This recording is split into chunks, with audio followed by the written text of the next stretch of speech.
परम मंगलमय अनादि अनंत ज्योति स्वरूप उमा प्राण संजीवन भूत भावन भोलेनाथ जिनचे वाङ्मयीन प्रतिमूर्ती श्री शिव महापुराण उपस्थित भगवत चरणानुरागी पुरुष आणि भक्तिमती माता, उपस्थित दृश्य शक्ती यांच्या चरणारविंदावर व्यासपीठाकडून माझा नमस्कार। थोडा स्लाइट इको कमी करा। तुम्ही मी व आपल्या सर्वांच्या हृदयामध्ये विराजमान असलेले महाराष्ट्राचं आराध्य दैवत असलेले रुक्मिणी प्राणसंजीवन भक्तमांच्या कल्पतरू अकारण करुणावरुणालय भक्तवत्सल भगवान श्री पंढरीनाथाच्या चरणारविंदावर नतमस्तक होऊन आज आपण कथेच्या द्वितीय सत्रामध्ये प्रवेश करत आहोत। दादा पहिले सुरुवातीला केली तशी सेम सेटिंग करा।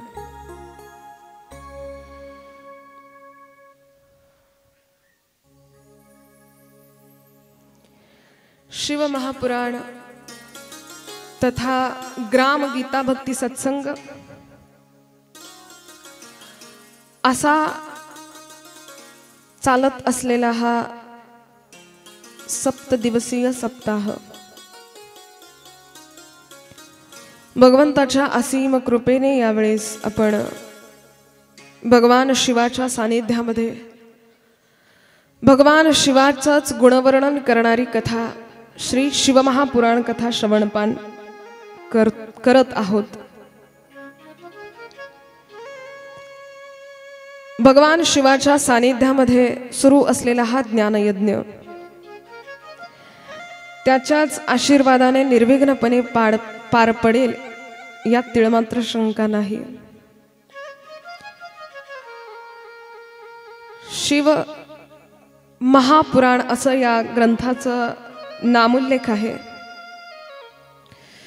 आपल्या सर्वांना ज्ञात आहे व्यासोच्छिष्ट जगत्त्रय असं माऊली व्यासनारायणांचं वर्णन करतात।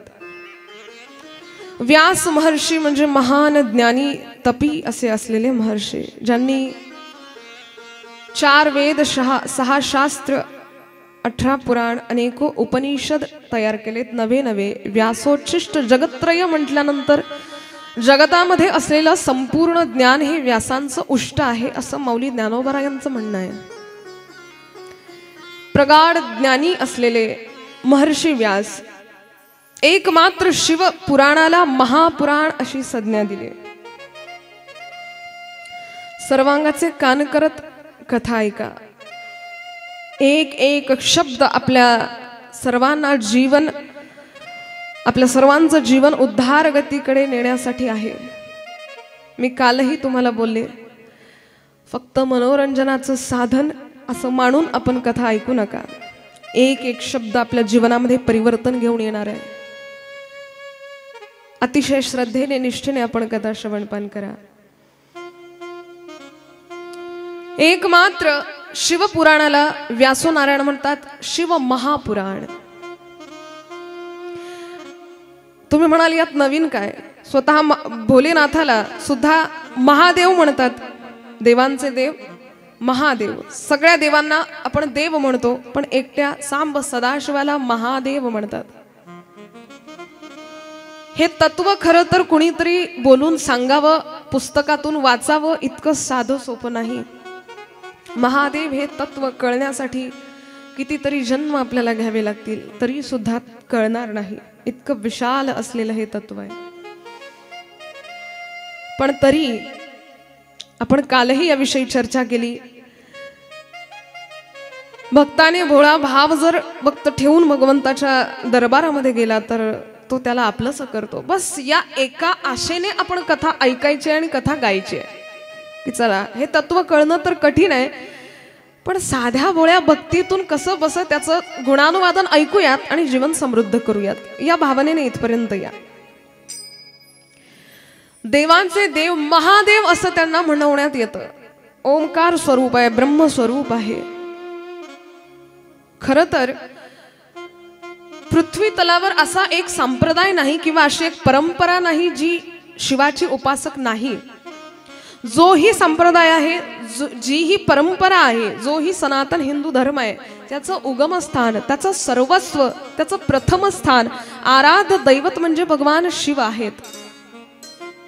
तुम्ही जर वारकरी संप्रदायाची चर्चा कराल तर वारकरी संप्रदायामध्ये कोण आहे? गुरु आदिनाथ गुरु, सकळ सिद्धांचा मच्छिंद्र तयाचा मुख्य शिष्य. आणि मच्छिंद्राने बोध गोरक्षासी केला, मग गोरक्ष वळीला गहिनी प्रती. गहिनी प्रसादे निवृत्ती दातार, ज्ञानदेवा सार चोजविले. मग ज्ञानोबारायांपर्यंत आलेली ही परंपरा आणि मग तिथून सुरू झालेली ही 700 वर्षापासून सुरू झालेली ही परंपरा आपल्या वाट्याला आली. पण यात सर्वात मुख्य आहे आदिनाथ गुरु सकळ सिद्धांचा. कान देऊ नये का? पृथ्वी तलावरच नव्हे तर त्रैलोक्यामध्ये सर्व सिद्धांचा कोणी जर राजा असेल, कोणी जर दैवत असेल तर ते एकमात्र महादेव आहेत. सकळ सिद्धांचा असं म्हटलेलं आहे. म्हणूनच की काय, महादेव ही संज्ञा वापरलेली आहे. देवांचाही तो देव आहे, त्याला महा या शब्दाने सुशोभित केलेला आहे. आणि या दैवताच्या सगळ्याच गोष्टी महान आहेत. जसं की प्रसाद म्हणाल तुम्ही तर आपण म्हणतो महाप्रसाद. या दैवताचं गुणगान करणारा ग्रंथ महाशिव महापुराण ऐकता आहात ना? प्रसादाला म्हणावं महाप्रसाद, आरतीला सुद्धा म्हणावं शिवाची महाआरती. आणि आणखीन एक नवलाची गोष्ट सांगते, या दैवताचा जो उपासक आहे, या दैवताचा जो भक्त आहे, त्याला सुद्धा महाभक्त म्हणण्यासाठी काहीच वावगं ठरणार नाही. भगवान शिवाचे जेही भक्त आहेत ते महानच आहेत. अनादी काळापासून चालत आलेलं हे दैवत आहे. वैदिक संस्कृती आपली जी आहे, सनातन संस्कृती, या वैदिक संस्कृतीमध्ये सर्वात पूजनीय देवता, आराध्य दैवत म्हणजे भोलेनाथ आहेत, महादेव आहेत. अहो, नुसते भक्तच नाही, राक्षसांनी सुद्धा त्यांची उपासना करावी. आता तुम्ही येणाऱ्या कथांमध्ये श्रवण करणारच आहात. असे कितीतरी राक्षस आहेत की ज्यांनी भगवान महादेवाची तपश्चर्या केली, साधना केली आणि त्यांना प्राप्त करून घेतलं. आणि या भोले सदाशिवाने त्यांची इच्छा सुद्धा पूर्ण करण्याचं काम केलं. मग राक्षस जर पूजतात तर आपण तर पूजायलाच हवं ना. आपण बुद्धिमान आहोत. पृथ्वी तलावर कोणीच माणसा इतकं बुद्धिमान नाही. सगळे हे जे पशु पक्षी आहेत यांना खाण्यापिण्याचं ज्ञान आहे, पण माणसामध्ये सतसत विवेक बुद्धी ब्रह्मदेवाने दिलेली आहे. आणि त्या सतसत विवेक बुद्धीचाच वापर करत आपण खरं तर हा अट्टहास करतो, नाही का? जर श्रद्धा नसती, जर बुद्धी नसती तर कदाचित या ठिकाणी तमाशे झाले असते, नाही का? कदाचित कोणी पत्ते खेळले असते, जुगार खेळले असते. पण भगवंताने दिलेली सतसत बुद्धी आपल्याजवळ आहे, विवेक आहे. नुसता विचार असून चालत नाही, त्याच्यामध्ये विवेकाची सांगड असावी. आणि तो विवेक आहे म्हणूनच आपण कथा करूयात हा शुभ संकल्प केला. बरेच असे गावं असे आहेत की ज्या ठिकाणी आजही सत्संग कुणाला माहिती नाहीये. म्हणतात आमच्याकडे कथा अजून झालेलीच नाही, कीर्तन झालेलेच नाही. मग जन्माला येऊन आपण केलं तरी काय? मला ज्यावेळी फोन आला आपल्या गावचा, मला सांगण्यात आलं की आदिवासी एरिया आहे, थोडंसं जे काही सुखसुविधा आहेत त्या माफक प्रमाणात आहे, अति जास्त पण नाहीत, कमी पण नाहीत, लोक खाऊन पिऊन सुखी आहेत. मला आनंद झाला की चला अशा ठिकाणी गेल्यानंतर बघूयात वातावरण कसं आहे. कारण अशातला काही भाग नाही की सुविधा कमी आहेत, शिक्षण कमी आहे म्हणून लोक सुद्धा खराब असतील, असातला काही भाग नसतो. बंगल्यात राहणारे लोक सुद्धा मूर्ख असतात, ही गोष्ट खरी आहे. काय ना, संत म्हणतात शरीराला रोग जडला तर हरकत नाही. शरीराचा रोग वैद्याकडून किंवा अनेको औषधींनी तो बरा होईल, पण रोग वृत्तीला जडता कामा नये. माझा शब्द आणि शब्द ऐका बरं. शरीराला रोग झाला तर चालेल, पण वृत्तीला ज्या रोगाने ग्रासलं त्याला मात्र कोणी सोडवू शकत नाही. वृत्ती स्वच्छ असावी, साफ असावी. भगवत भक्तीचं वास्तव्य त्या वृत्तीमध्ये असावं. खाऊ पिऊ घालण्याची वृत्ती असावी. कोणाशी दोन शब्द प्रेमाने बोलण्याची वृत्ती असावी. याला सत्सत विवेक बुद्धी म्हणतात. नाहीतर असे भरपूर लोक आहेत. नवलाची गोष्ट सांगते, आता तुमच्याकडचं सांगत नाही बरं, आमच्याकडचं सांगते, कारण आणखी 5 दिवस कथा करायची आहे. आमच्या भागामध्ये तसं संत म्हणतात, साधू संत येती घरातोची दिवाळी दसरा, पण तिकडे म्हणतात साधू संत येती घरात दारे खिडक्या बंद करा. एक भी अंदर घुसना पाए त्यांना तिकडेच काढून द्या. लेकिन आपको एक बात बताऊं, पता नहीं किस रूप में आकर नारायण मिल जाएगा, निर्मल मन के दर्पण में वह राम के दर्शन पाएगा. राम नाम के साबुन से जो मन का मैल छुड़ाएगा, निर्मल मन के दर्पण में वह राम के दर्शन पाएगा. ये बात भी तो सही है ना. पता नहीं किस रूप में आकर नारायण मिल जाएगा. कान देऊ नये का. आपण ज्यांचा तिरस्कार करत आहात, काही लोकांची सवय असते आपल्या दारासमोर आलेल्या कुणालाही माघारी परतून लावायची. हात जोडून विनंती आहे, भगवंत कुठल्या रूपाने येईल सांगता येत नाही. नाथांजवळ गाढवाच्या रूपाने, नवे कुत्र्याच्या रूपाने गेला होता भगवंत. नामदेवरायांजवळ कुत्र्याच्या रूपाने गेला होता. आपल्या दारासमोर जर कुणी अतिथी आलेले आहेत तर त्यांची अवहेलना आपल्याकडून व्हायला नको. आपण समृद्ध आहोत ना, 4 लोकांना खाऊ घालणे इतकं देवाने आपल्याला दिलंय, मग त्याच्यामध्ये आपण कुचराई का करावी. काय सांगता येतं कोणाचा पाय कोण कसा लागेल आपल्या घरासाठी, आपल्या सर्व परिवारासाठी, कुटुंबासाठी. काय सांगता येतं कोणाची बोली कशी शुभ लागून जाईल, आणि त्यांच्या पदस्पर्शाने म्हणा किंवा त्यांच्या बोलण्यातून म्हणा असा काही आशीर्वाद निघून जाईल की अहो 7 काय येणाऱ्या कितीही पिढ्या उद्धरून जातील. पण वृत्तीला तितकं निर्मळ ठेवणं सुद्धा गरजेचं आहे ना. हे आपलं काम आहे. नाहीतर उगाच आपल्या घरी कोणीतरी अतिथी येत आहे. कबीरदास जी तर म्हणतात, आप नहीं आदर नहीं, नहीं नैनो में नैन, उस घर में कभी न जाना चाहे कंचन बरसत रैन. त्या घरात कधीच जाऊ नका. सोन्याचा पाऊस जरी पडत असला तरी त्या घरात जाऊ नका जिथे आप नहीं आदर नहीं, नहीं नैनो में नैन. जिथे आदर नाहीये, रिस्पेक्ट नाहीये, कोणी येतंय याचा सार्थ आनंद नाहीये, त्या घरात अजिबात गेलं नाही तरी चालेल. आम्ही एकदा कथेला गेलेलो होतो आणि तिथून म्हणजे त्या कथेसाठी कथा सुरू होती आणि एक दुसऱ्याच गावचे कोणी 4-5 लोक आले होते. कथा ऐकली आणि आम्हाला आमंत्रण केलं की दीदी या आमच्या घरी जेवायला, आमचं गाव बाजूलाच आहे, नक्की या. खूप आग्रह केला. आम्ही जात नाही कुठे, पण भरपूर आग्रह केला. मग हो म्हणावं लागलं. मग दुसऱ्या दिवशी त्यांनी फोन केला, दीदी तुम्ही उद्या येणार आहात, तुम्हाला काय आवडतं खायला. म्हटलं असं काही नाही, काही चालेल, भोजन कुठलंही असू द्या, आपल्या समोर आलं की त्याला गोड करून घ्यावं, काहीही चालेल. म्हणाले दीदी स्वीटमध्ये आम्ही मोतीचूरचे लड्डू आणू का. म्हटलं आणा, काही हरकत नाही. पुन्हा थोड्या वेळाने फोन आला, म्हणे दीदी तुम्ही किती जण येणार आहात. नाही विचारतो याच्या करताय की एका मोतीचूरच्या लाडूच्या डब्यामध्ये 4 लाडू येतात आणि तुम्ही जर 5-6 जण आले तर ते पुरणार नाही. मग मी जाणून घेतलं. म्हटलं एक काम करा, ते मोतीचूरचे लड्डू तुम्हीच खा, कारण आमच्या सर्वांना डायबिटीज आहे, आम्ही कोणीच गोड खात नाही. गमतीचा भाग वजा करा. सांगायचा अर्थ एवढाच आहे की आपल्या घरी येणारं कोणीही असू द्यात, आपल्याकडून त्यांची अवहेलना व्हायला नको. भगवंत कुठल्या स्वरूपाने येईल सांगता येत नाही. म्हणून अतिथी देवो भव असं आपल्याला आपले वेद सांगतात. आपली सनातन संस्कृती महान आहे.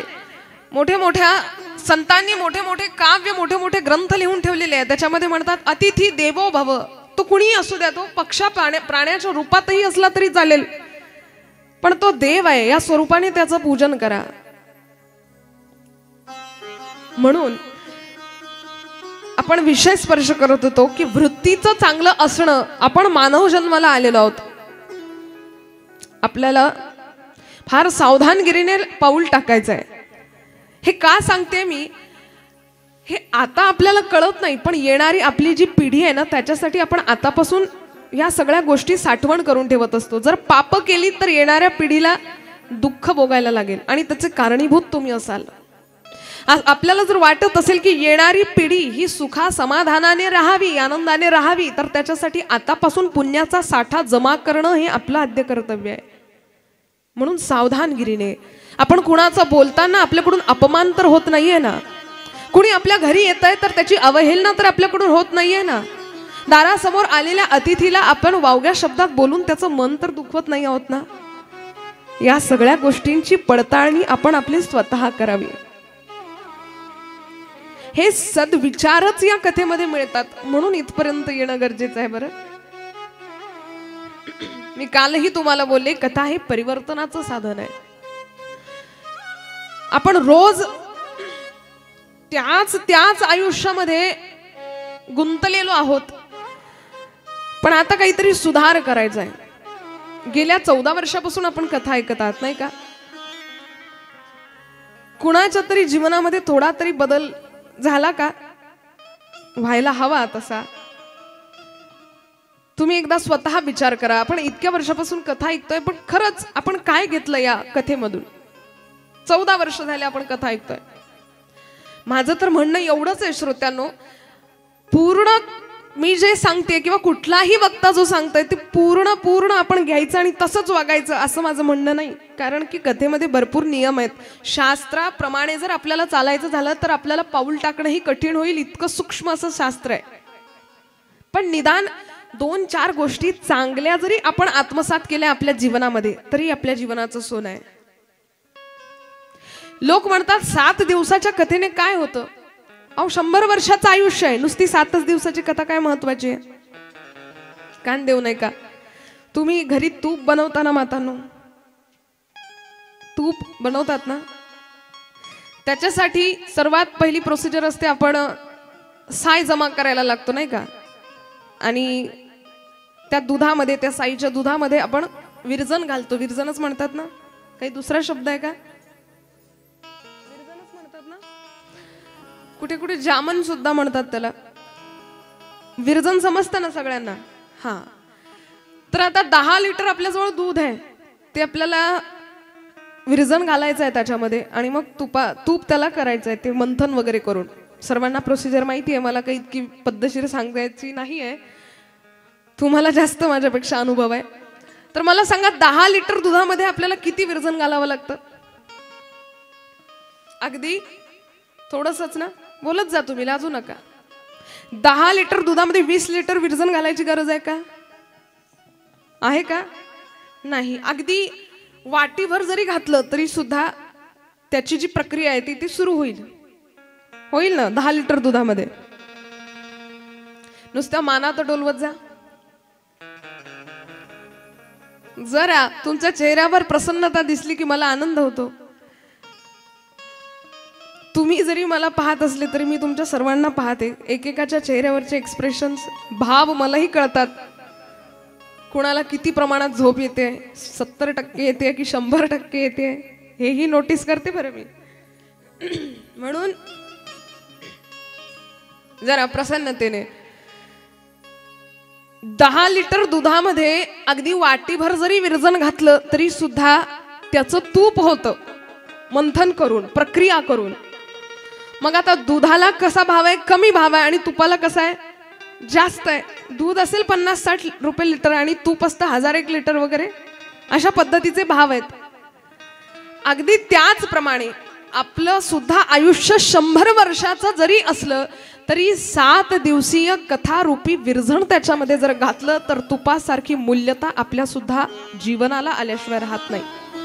म्हणून 7 दिवसीय कथेचं श्रवणपान आपण करावं.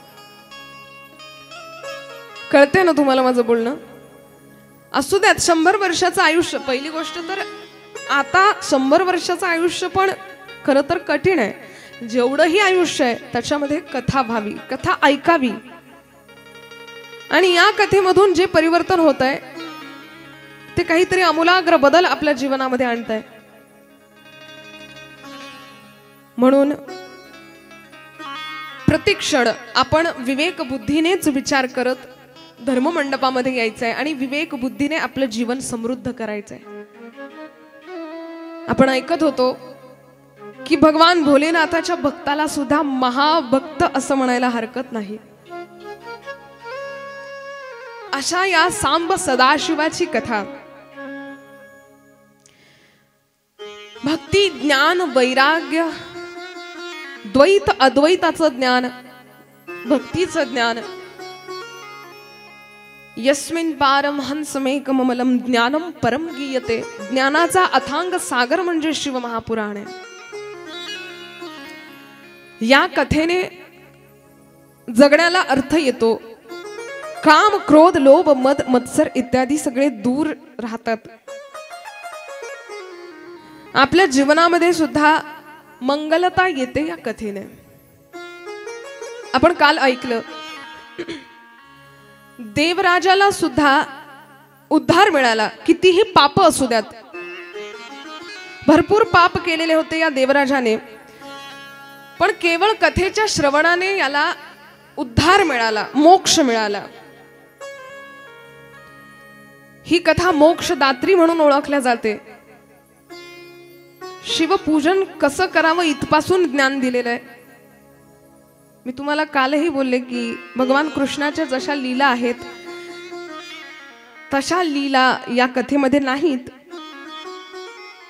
असंख्य ज्ञान आहे आणि इतकं ज्ञान आहे की कदाचित ते आपल्या समजण्याच्या सुद्धा पलीकडे असावं, पण तरी सामान्य आपल्या प्राकृत भाषेत आपण जिथपर्यंत जाणण्याचा प्रयत्न करावा तितकं जाणूयात.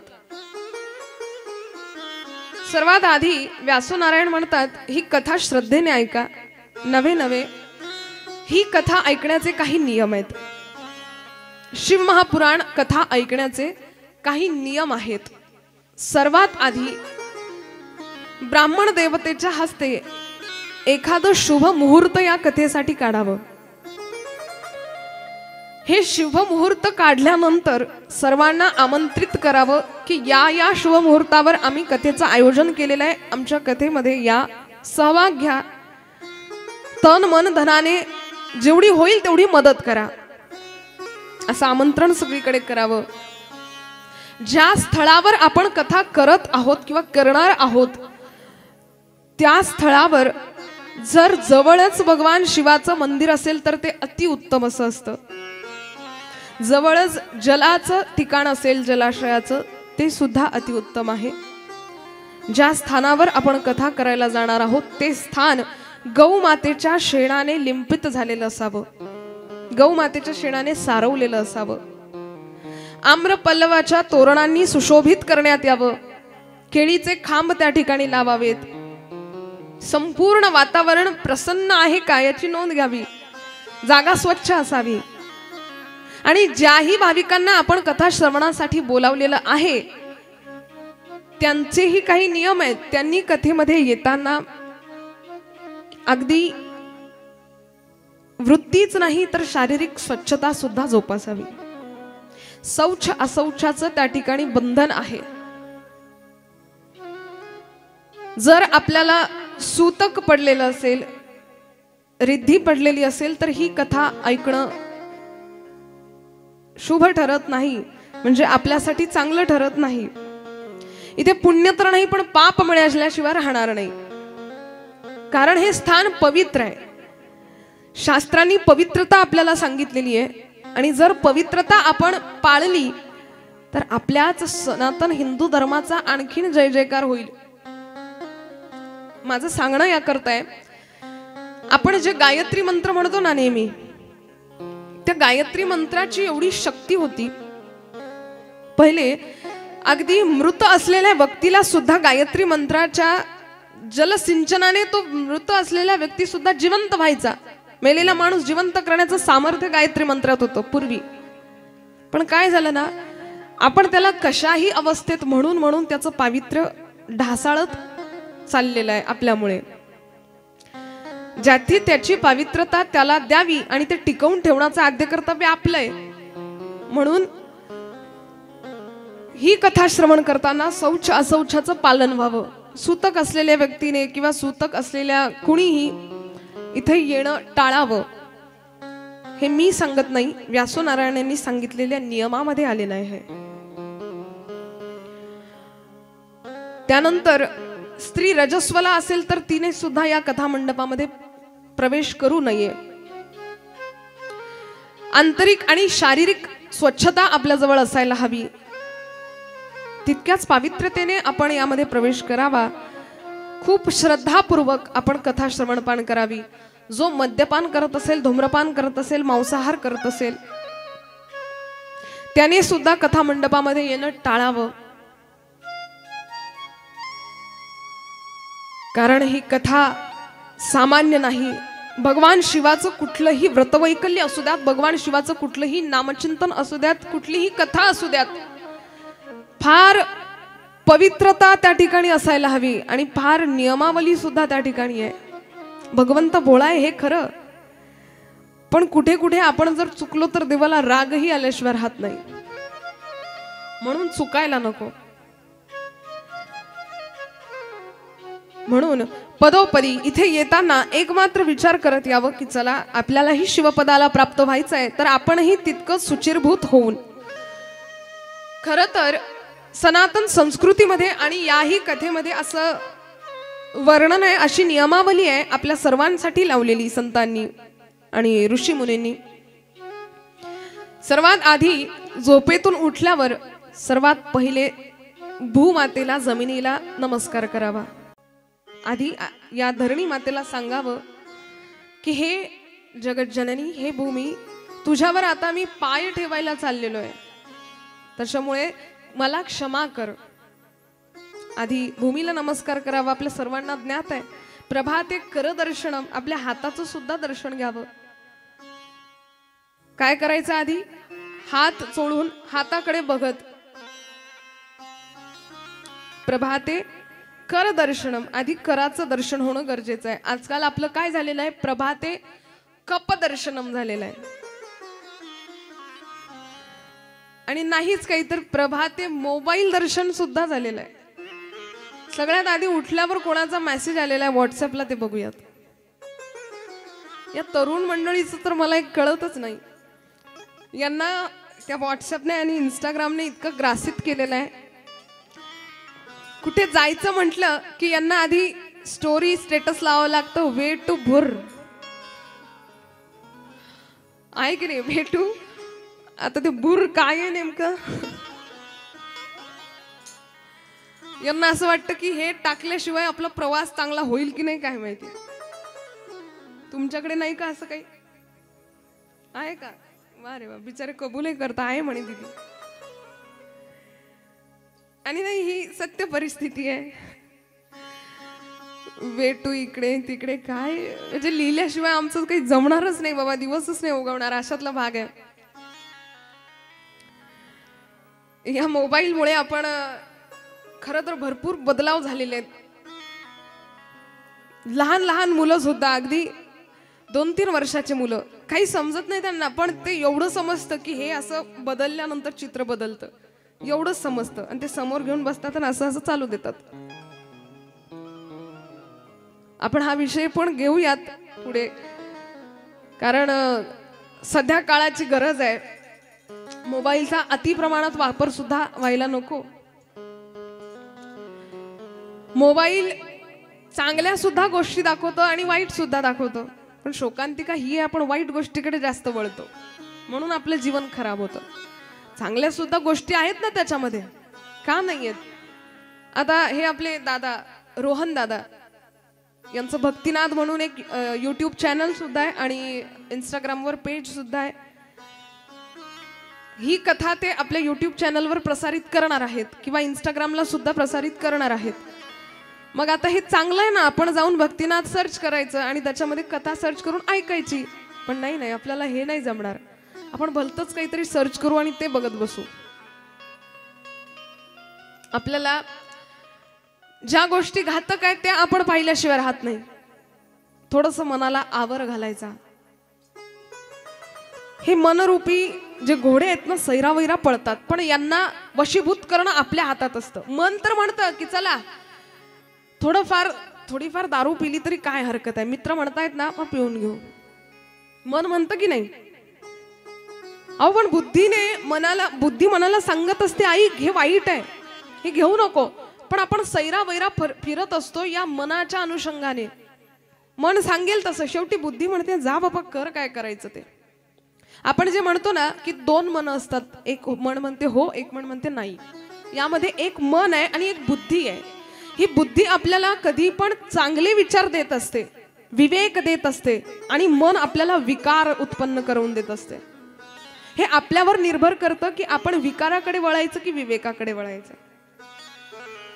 विकाराकडे जर गेलो तर आपल्या जीवनाची राख रांगोळी आहे. विवेकाने जर चाललो तर आपल्या जीवनाचं सोनं आहे. पण हे कळेल कधी आपल्याला. मित्र म्हणतात अरे थोडीशी दारू पी हरकत नाही. थोडी थोडी करता करता हा व्यक्ती 24 तास दारू प्यायला लागतो. जीवनाची राख रांगोळी होते हो. दुसऱ्यांच्या घरून आलेली ती लक्ष्मी तिची अवहेलना होते, तिला मारझोड करण्यात येतं. ते मुलं बिचारे रानोमाळ उपाशी तापाशी फिरतात. समाजामध्ये त्या कुटुंबाला आदराच्या भूमिकेने पाहिल्याच जात नाही. त्या मुलांना म्हणतात हे दारुड्याचे मुलं आहेत. एवढ्या घाण शब्दामध्ये जर आपल्या कुटुंबाची अवहेलना होत असेल तर काय कामाचं आपलं जीवन. नरदेह पुन्हा पुन्हा मिळत नाही श्रोते हो, कान देऊ नये का. कागटाळी न्याय पावला हा देह कागटाळी न्याय असं म्हणतात संत. अति जर पुण्य केलं तर देव शरीर मिळेल, अति पाप केलं तर पशु शरीर किंवा राक्षस शरीर मिळेल. पण कागटाळी न्यायाने हा मनुष्य देह जर मिळालेला आहे तर एकदा तरी त्याचं जीवनाचं सोनं करून जाऊयात. याच देही घडे देवाचे भजन, याच देही घडे देवाचे भजन, याच देही घडे देवाचे भजन, याच देही घडे देवाचे भजन.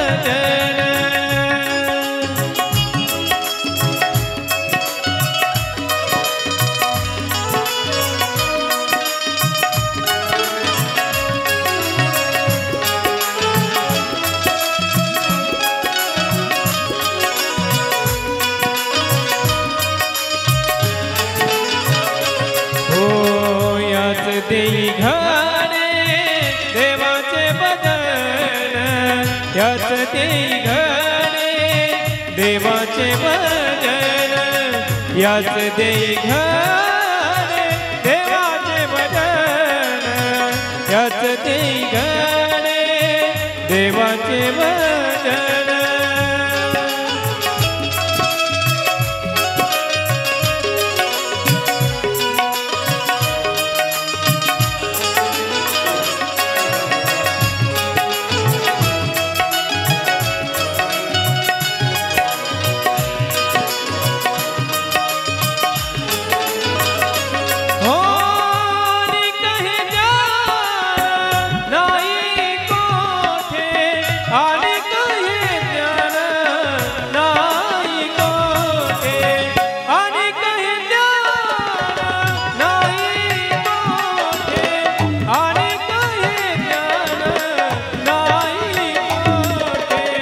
याच देई घडे देवाचे भजन, याच देई घडे देवाचे भजन, याच देई घडे देवाचे भजन, याच देई घडे देवाचे भजन.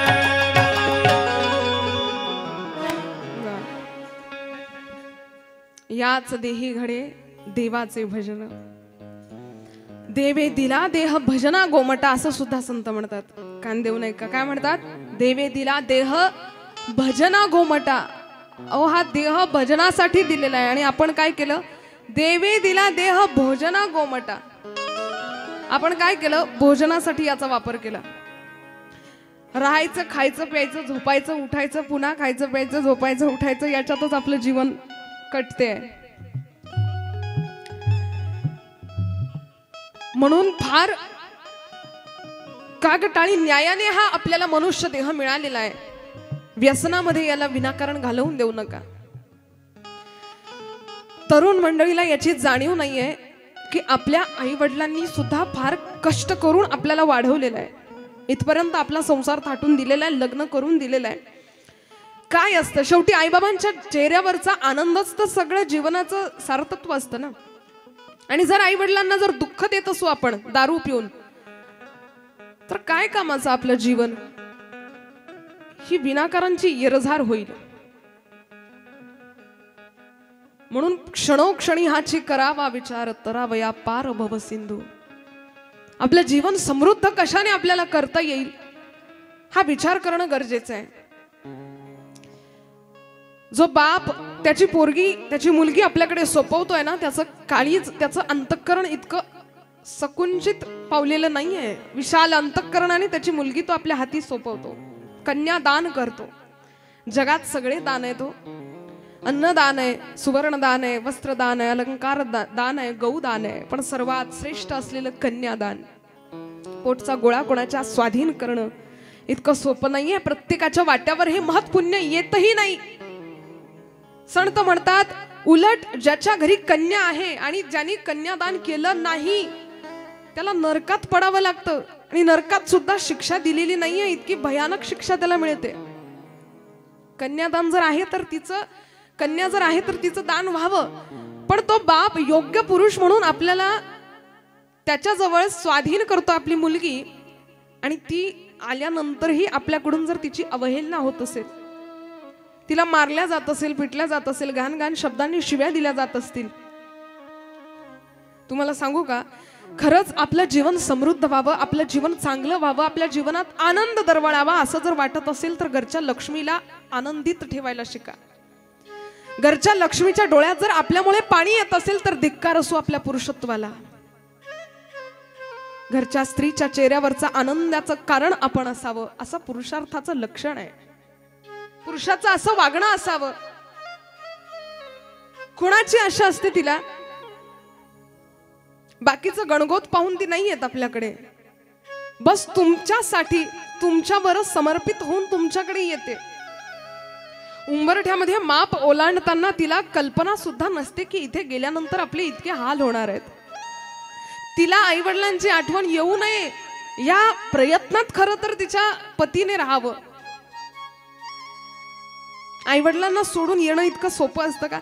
ज्या घराची ओळख नाही, पाळख नाही, ज्या घराशी घराने तिचा कधी संबंध नाही, तिने कधी पाहिलेलं नाही त्या घराला, पण फक्त आईबाबांची आज्ञा आहे आणि आईबाबांनी सुपूर्त केलं म्हणून मी जाते.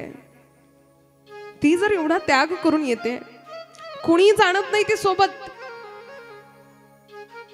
इकडे वर पक्षातले तरी जाताना एवढी मोठी वरात घेऊन जातात. किती जण असतात सोबत? भरपूर जण असतात की नाही? एवढी मोठी वरात तिकडे जाते, पण ती जी वाघीण आहे ती एकटीच येते इकडे. ती काही कोणाला सोबत आणत नाही, कारण तिला माहिती आहे की आता यांचं जे घर आहे ना संपूर्ण, हे आपल्याला सजवायचं आहे. फुलांनी पानांनी नाही तर चांगल्या विचारांनी सजवायचं आहे. या घराला आपल्यामुळे आपण समृद्ध करूयात, आपल्यामुळे घराला घरपण आणूयात, या प्रयत्नाने ती येते. मग ती जर आली तर तिचा आदर करणं, तिला पाहिजे तशी रिस्पेक्ट देणं हे आपल्या हातात आहे.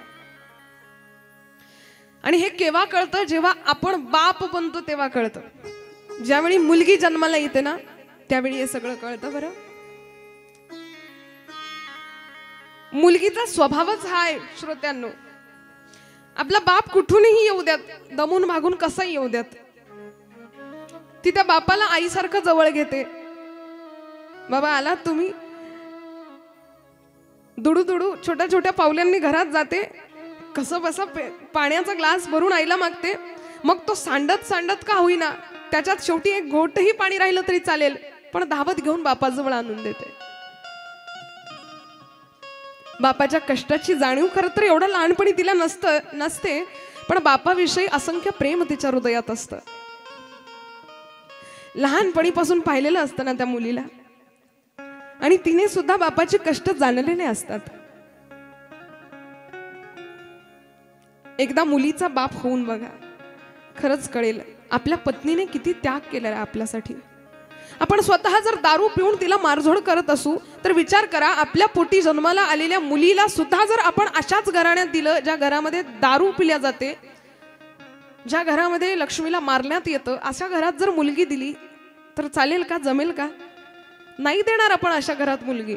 आपण आधी माहिती काढूयात की घराणं कसं आहे, चांगलं असेल तरच सोपवूयात. मग ती जी मुलगी 22व्या वर्षी आपल्या घरात आली होती, 22, 15, 20 वर्षापासनं तिचं संगोपन आपण कसं केलं, मग आठवायला लागेल की खरंच कसं असतं मुलीचं जाणं. लहानपणापासून आई वडिलांना प्रेम देणारी आई, तू व्यवस्थित गोळ्या घे, तुझ्या औषधी घे. आईची तब्येत जराशी काही बिघडली की ती उठून उभी राहते आणि कसा बसा का होईना पण स्वयंपाक करून आई वडिलांना जेवू घालते. तळहाताच्या फोडाप्रमाणे वागवलेलं असतं बापाने तिला. स्वतःच्या जीवनामध्ये काही कमतरता पडली तर चालेल, पण माझ्या मुलीच्या जीवनाला कमतरता पडायला नको. एवढं विशाल हृदय मंदिर असतं त्या बापाचं. लहानचं मोठं केलेलं. अचानक एक दिवस ज्यावेळेस तिच्या लग्नाची चर्चा होते, हृदय गदगद होतं. परत स्वाधीन तिला करायचं म्हटल्यानंतर उचंबळून येतात भावना.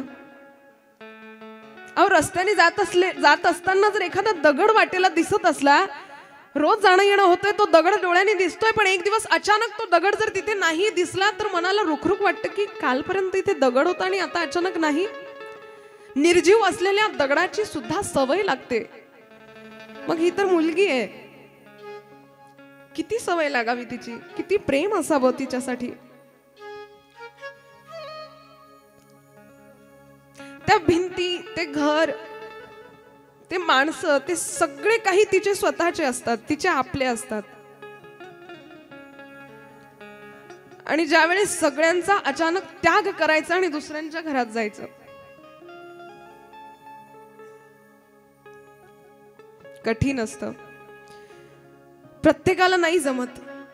विधात्याने एवढं विशाल हृदय एका स्त्रीच्याच कडे सोपवलेलं आहे.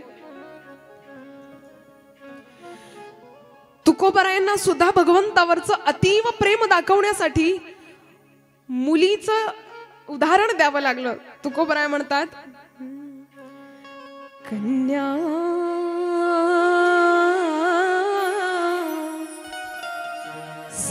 सासुर्याशी जाय, कन्या सासुर्याशी जाय, कन्या सासुर्याशी जाय, कन्या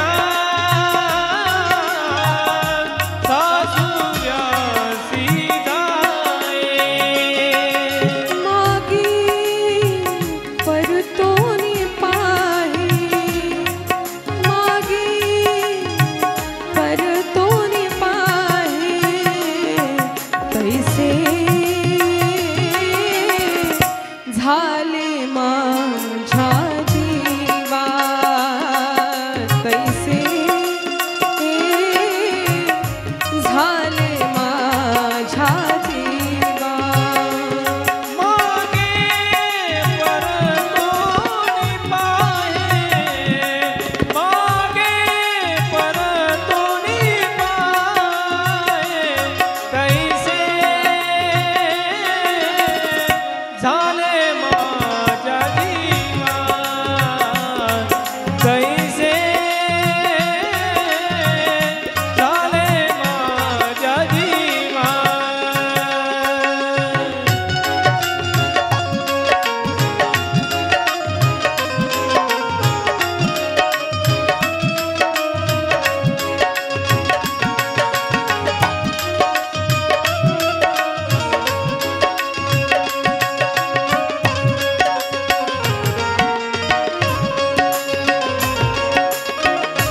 तुकोबरायांनी सुद्धा कन्येचं उदाहरण देऊन भक्ती सिद्ध करत पांडुरंग रायाला म्हणावं, देवा कसं जाऊ रे तुझ्या द्वारावरून.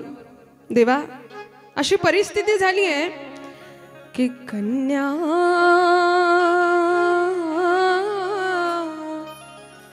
सासुऱ्याशी जाई, मागे परतोनी पाहे तैसे झाले माझ्या जीवा. केव्हा भेटसी केशवा. तळहाताच्या फोडाप्रमाणे वागवलेला आहे तिला. ज्यावेळी चर्चा व्हायला लागते की आमच्या ताईचं लग्न आहे, त्यावेळेसच खरं तर तो बाप आपल्या अंतःकरणाला जड करायला लागतो, मजबूत करायला लागतो. कारण ज्यावेळी हिला पाठवण्याची वेळ येईल त्यावेळेस माझ्या हृदयाचे असंख्य तुकडे नको व्हायला. मजबूत करतो, स्वतःला सांत्वना देतो की प्रत्येक स्त्रीच्या नशिबामध्ये हेच आहे.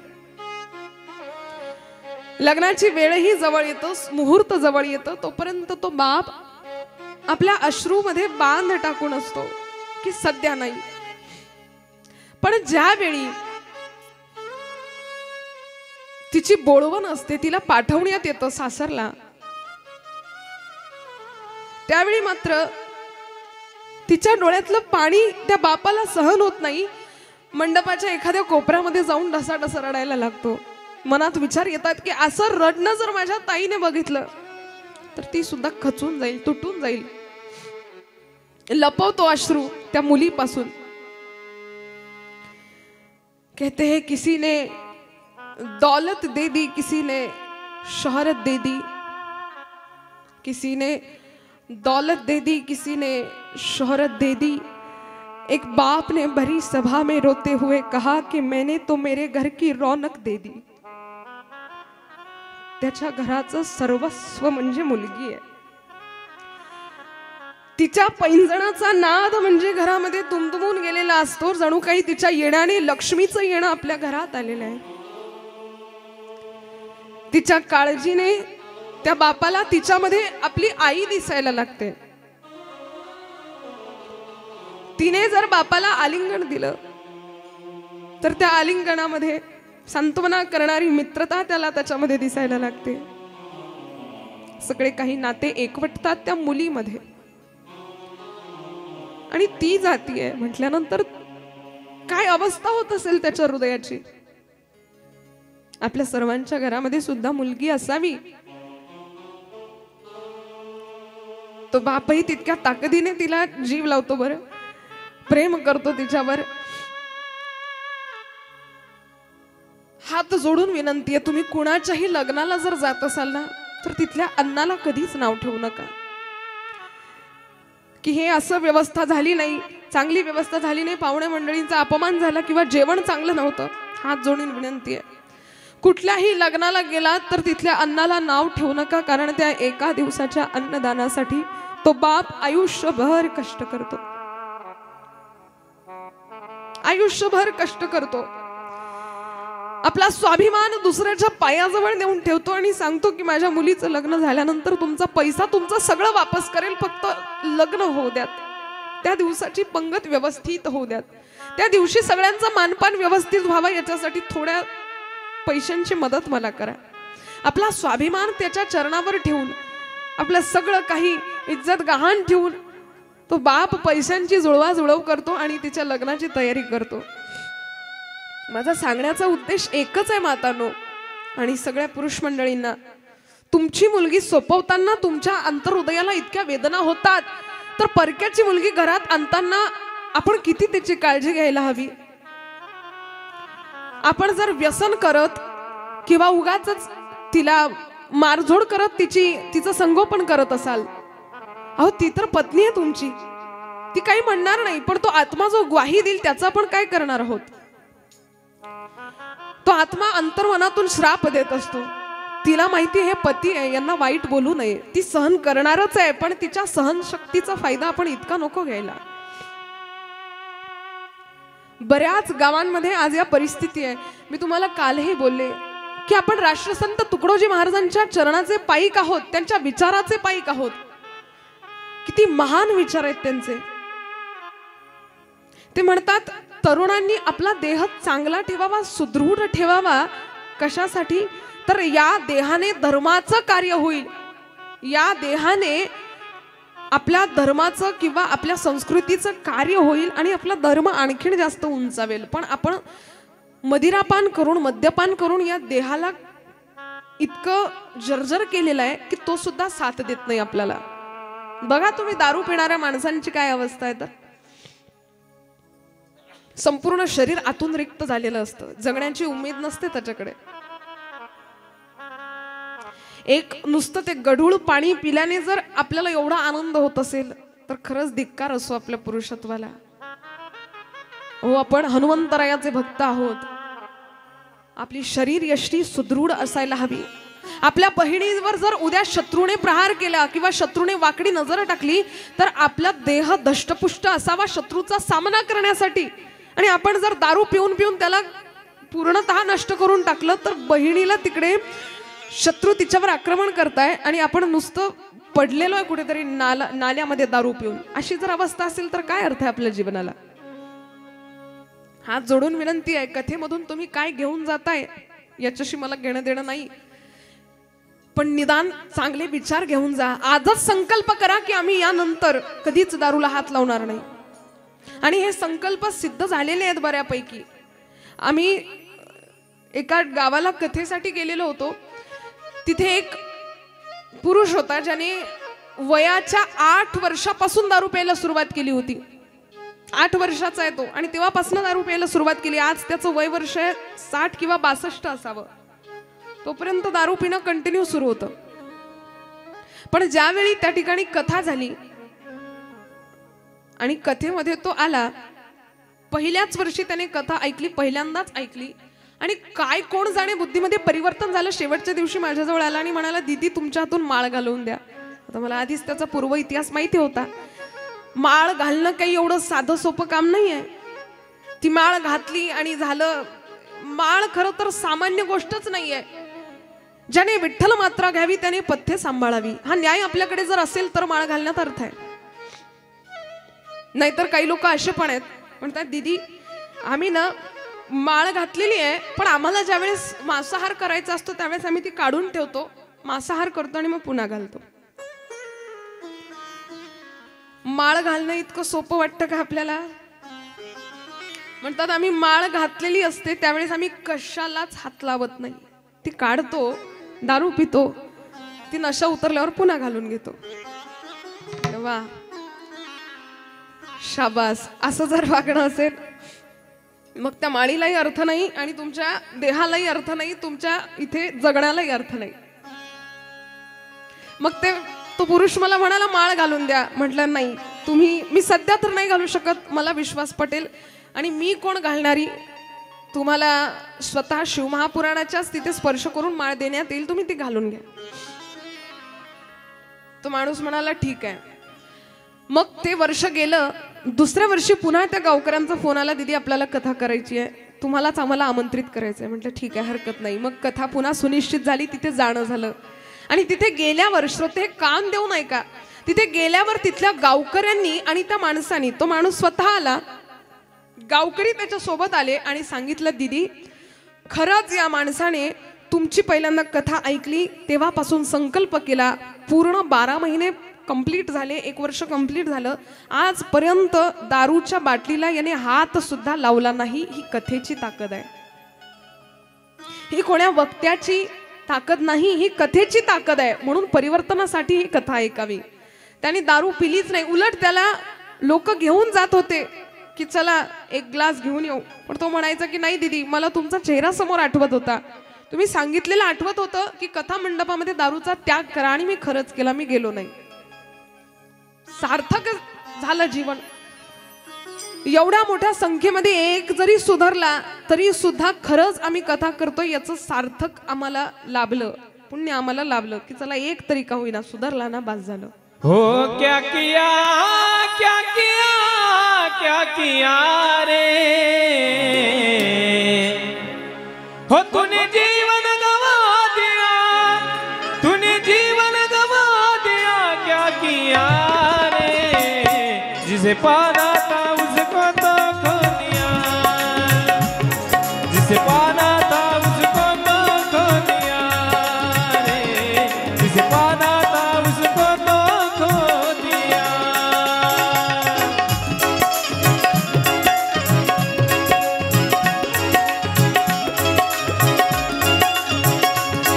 ओ क्या किया, क्या किया, क्या किया रे, क्या किया, क्या किया, क्या किया रे, तूने जीवन गवा दिया, तूने जीवन गवा दिया, क्या किया रे, जिसे पाना था उसको तो खो दिया, जिसे पाना था उसको तो खो दिया, जिसे पाना था उसको तो खो दिया।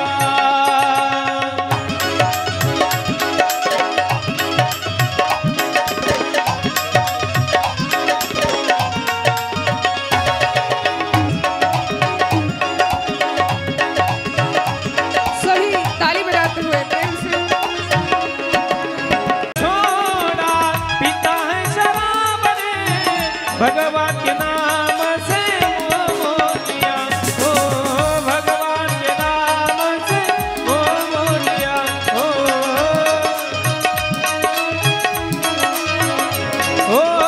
अमृत छोड़ा पीता है शराब रे, भगवान के नाम से मोह लिया, ओ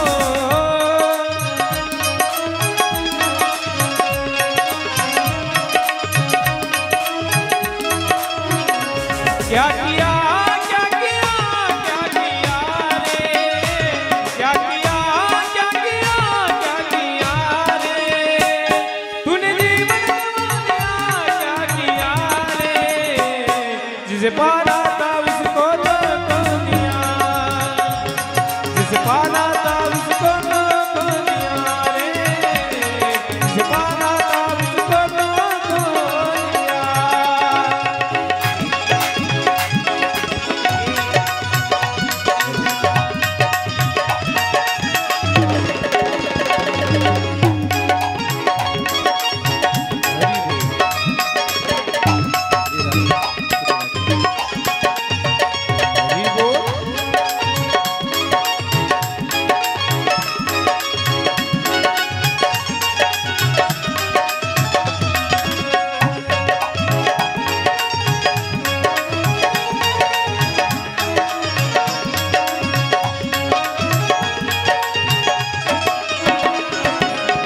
धन के घमंड से होगी फजीती, तू क्या कहे बस भूल गया, ओ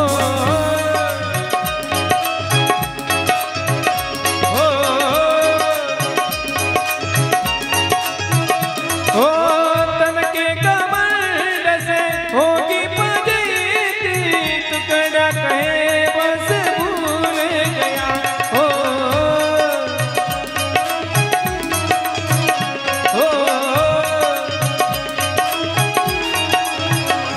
क्या किया, क्या किया, क्या किया रे, क्या किया, क्या किया, क्या किया रे,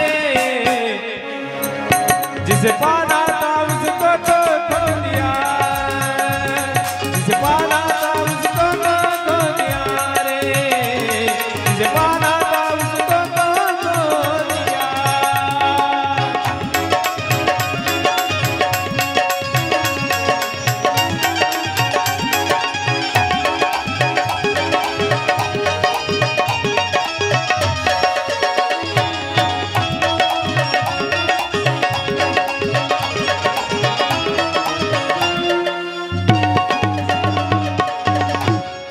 वाह, बहुत बढ़िया, जोरदार टाळ्या वाजवा एकदा।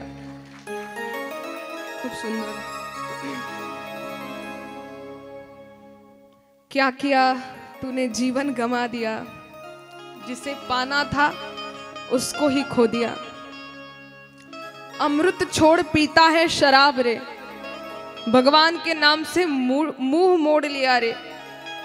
कोणाचे शब्द आहेत हे? राष्ट्रसंत तुकडोजी महाराजांचे शब्द आहेत. जे अमृत घ्यायचंय, प्यायचंय. कोणतं अमृत? अमृताहुनी गोड नाम तुझे देवा. अमृतापेक्षाही जे गोड आहे हे अमृत घेण्याचं आहे. पण आपण हे सोडलं आणि काय करतोय? दारू पिण्यामध्ये आपलं जीवन घालवून देतोय. बरं, काही लोक असे आहे म्हणे, दीदी तुम्ही असं म्हणता मग भगवान शिव सुद्धा भांग पितात म्हणे, हो की नाही? सोमरस पान ते करतात.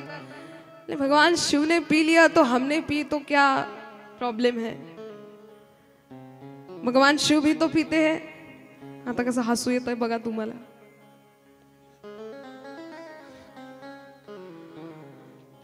अहो पण आपण खोलात जाऊन बघितलं का त्याचं कारण?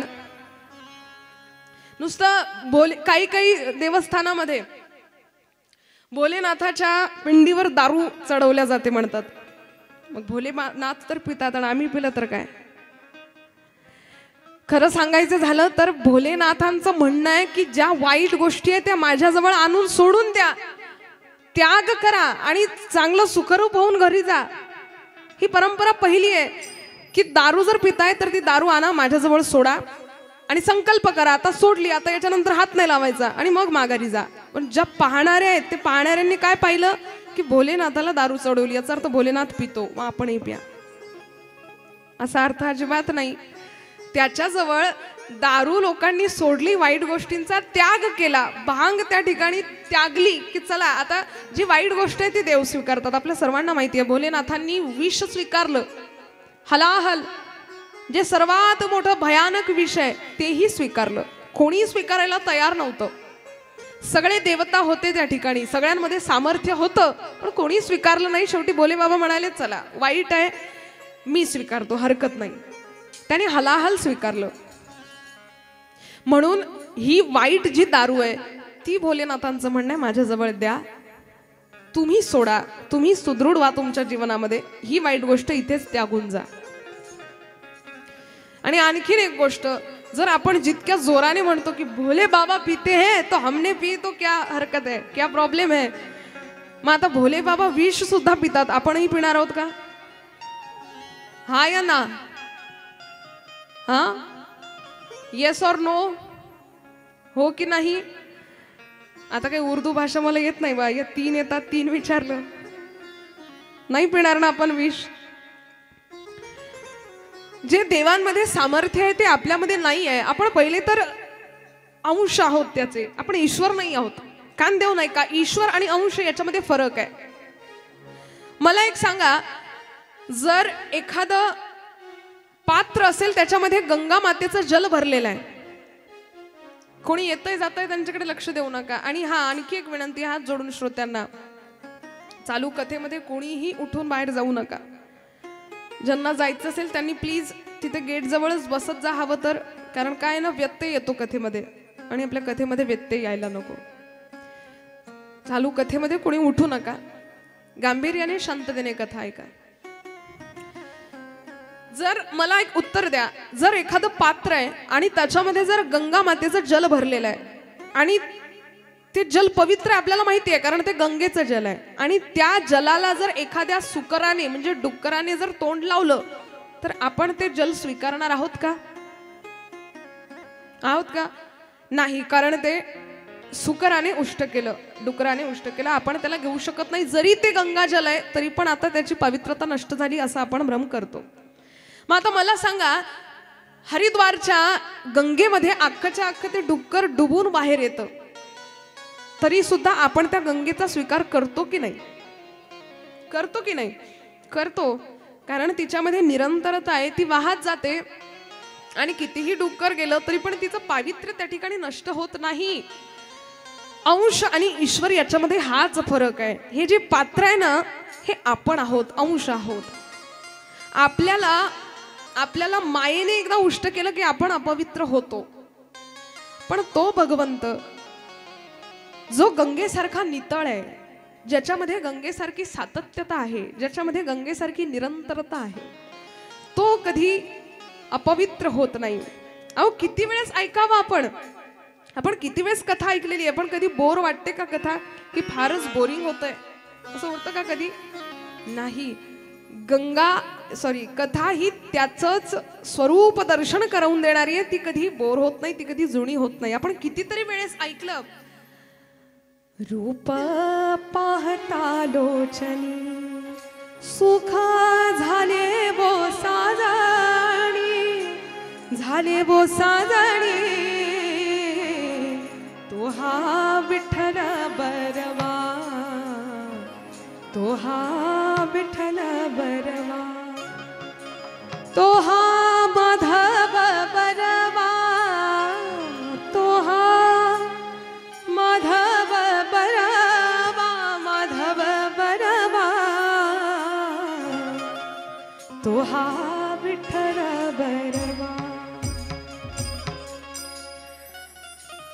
असा रूप पाहता लोचनी अभंग किती वेळेसही गायला तरी बोर होत नाही. त्याच्यामध्ये गोडवा आहे.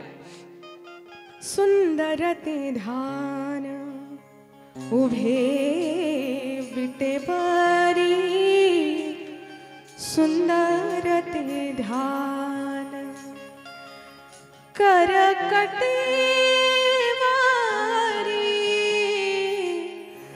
करकटा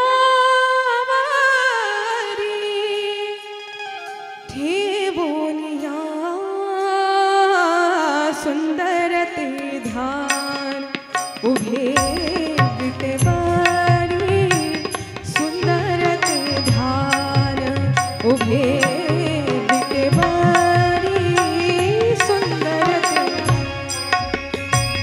तुळसी हार गळा कासे पितांबर, तुळसी हार गळा कासे पितांबर, तुळसी हार गळा कासे पितांबर, तुळसी हार गळा कासे पितांबर, आवडे निरंतर, आवडे निरंतर हेचे ध्यान, सुंदर ते ध्यान उभे विटेवरी, सुंदर ध्यान उभे विटेवरी, सुंदर ध्यान, सुंदर ध्यान, सुंदर ध्यान.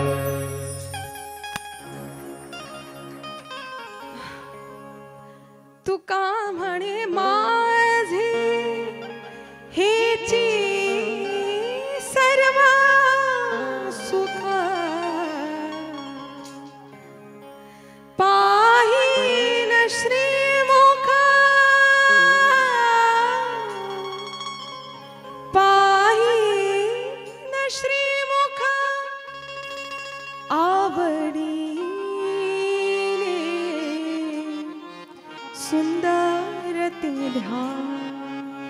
काय गोडवा आहे शब्दामध्ये. तुकोबरा म्हणतात आवडीने, पाहीन श्रीमुख आवडीने. आवड असावी त्याची, बळजबरीचं पाहणं नसावं, आवडीने पाहावं. आवडीने पाहिला की मग तो जवळ येतो. खूप गोडवा आहे खरं तर या अभंगांमध्ये, या कथेंमध्ये. गायला गेलं, सांगायला गेलं तर भरपूर आहे.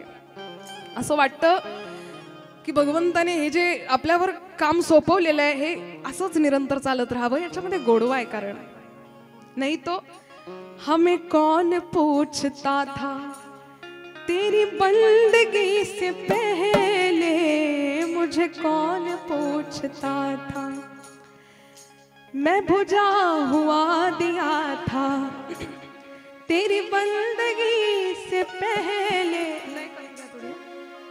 देखिए, हम एक विचार करेंगे, एक बात समझेंगे, गौर से सुनिएगा. जर आपण हा भक्ती सत्संग केलाच नसता, आपण जर भजना पूजनामध्ये आलोच नसतो, तर आपली काय ओळख असती. हे भजन खरं तर आमच्यावर जास्त सूट होणार आहे. क्योंकि हम कथा करते हैं, भजनों में जाते हैं, तो 4-5 लोग हमें पहचानते हैं. अगर इसकी बंदगी न की होती तो कौन पहचानता हमें, है ना. तो इसलिए प्रेम से गाएंगे और कहेंगे, हे नाथ मुझे कौन पूछता था तेरी बंदगी से पहले, मुझे कौन पूछता था तेरी बंदगी से पहले, मुझे कौन पूछता था तेरी बंदगी से पहले मुझे कौन पूछता था, तेरी बंदगी से पहले मुझे कौन पूछता था। और मैं बुझा हुआ दिया था, मैं बुझा हुआ दिया था, कब तेरी बंदगी से पहले, मुझे कौन पूछता था तेरी बंदगी से पहले, मुझको न जानता था तेरी बंदगी से पहले, मुझको न जानता था।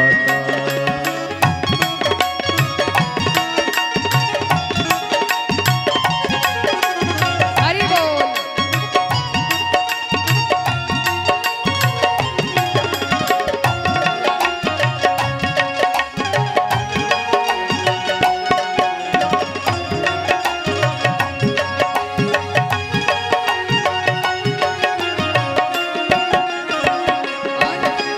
मेरी जिंदगी थी ऐसी जैसे खाली सीप होती,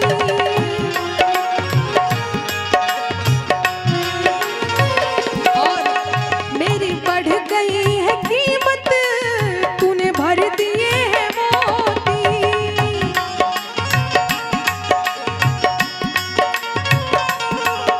मैं दर दर भटक रहा था, मैं दर दर भटक रहा था, कब तेरी बंदगी से पहले, मुझे कौन पूछता था तेरी बंदगी से पहले, मुझे कौन पूछता था तेरी बंदगी से पहले मुझको न जानता था, तेरी बंदगी से पहले मुझको न जानता था।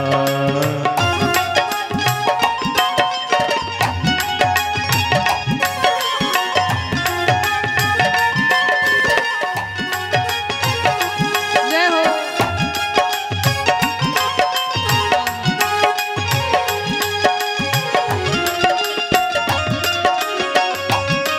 वाह वाह।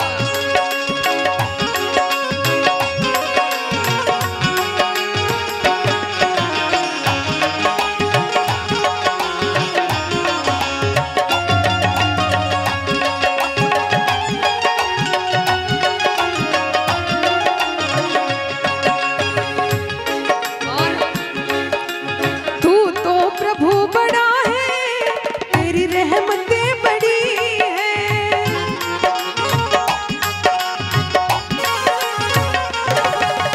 तुझे क्या क्या मैं बताऊं जो दास पर पड़ी है।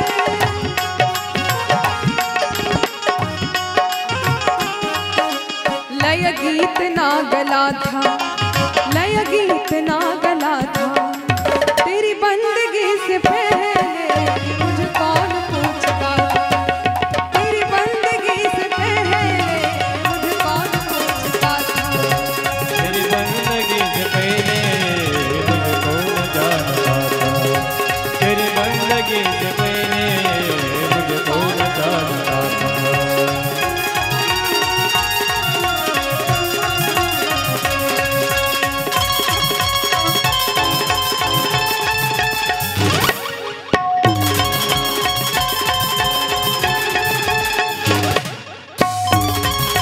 हरि बोल।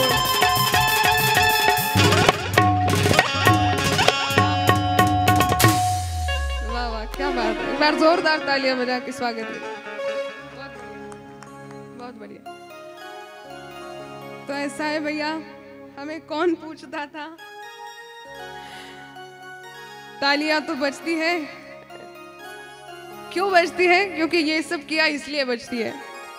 कहते हैं प्रभु अब क्या बताएं, लय गीत ना गला था तेरी बंदगी से पहले, तू तो प्रभु बड़ा है, तेरी रहमतें बड़ी है, तुझे क्या क्या मैं बताऊं जो दास पर पड़ी है, लय गीत ना गला था तेरी बंदगी से पहले, मुझे कौन पूछता था। हे नाथ, आपने ये हाथ पकड़ लिया और इस सामान्य जीव की कीमत बढ़ गई। म्हणून एक और कहते हैं भक्त के दरबार में भोले बाबा के दुख दर्द मिटाए जाते हैं। ये जो दरबार है ना, गौर से सुनिएगा जरा। दरबार में भोले बाबा के दुख दर्द मिटाए जाते हैं और दुनिया के सताए लोग यहाँ सीने से लगाए जाते हैं। दुनिया के सताए लोग यहाँ सीने से लगाए जाते हैं। ऐसा ये दरबार है बाबा का। कुणीही या तो आपलंसं करतो, कसंही या तो आपलंसं करतो।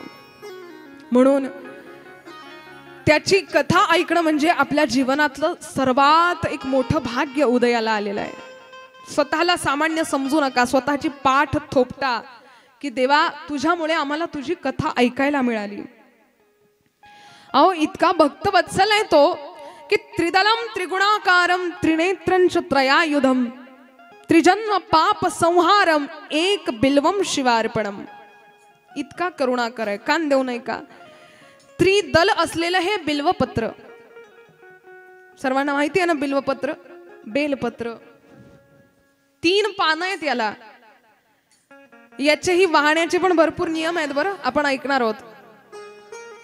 हे 3 दल असलेलं, 3 पानं असलेलं हे बिल्वपत्र भगवंताचं इतकं आवडीचं आहे, इतका भोळा सांब आहे। हे एक पत्र आवडतं फक्त। अनेको देवदेवतांना रत्न जडित हार घातल्या जातात, पण भोलेबाबांचं म्हणणं एक बेलपत्र वाहा। त्रिजन्म पाप संहारम एक बिल्वम शिवार्पणम। 3 जन्माचं पाप नष्ट होते एक बेलपत्र भगवान शिवावर वाहिल्याने। किती जन्माचं पाप? 3 जन्मांचं। कितीही मोठं पाप असू द्यात, देवाला वाहा एकदा। फक्त वाहताना याचं जे मुख्य दल आहे, हे पत्र आहे, याचं मुख पूर्वेकडे असावं। आपण कसंही व्हायचं नाही, जरा नियमाने व्हायचं। पूर्व दिशा कोणती आहे आपल्या गावी? ही पूर्व दिशा आहे। मग याचं जे मुख्य पत्र आहे त्याचं मुख पूर्वेला असावं आणि हे देठ आहे ना, हे त्याच्या अपोजिट असावं। आसमंताकडे याच्या शिरा असाव्यात। हा नियम आहे, म्हणून मी तुम्हाला सांगते। बरेच जण असं वाहून देतात। या पत्राच्या शिरा आहेत ना, त्या आसमंताकडे असाव्यात।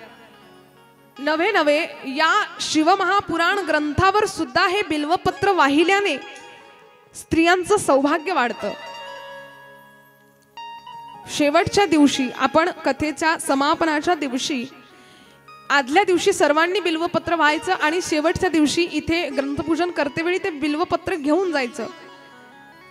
व्यासो नारायण म्हणतात, शिवमहापुराणाच्या ग्रंथावर बिल्वपत्र वाहिल्याने स्त्रियांचं सौभाग्य वाढतं। ज्यांना कोणा घरामध्ये कलह आहेत, कष्ट आहेत, कर्ज आहेत किंवा आणखीही गोष्टी दुःखदायक आहेत, त्या सगळ्या दुःखाचा समूळ नाश होतो बिल्वपत्र शिवमहापुराणावर वाहिल्याने।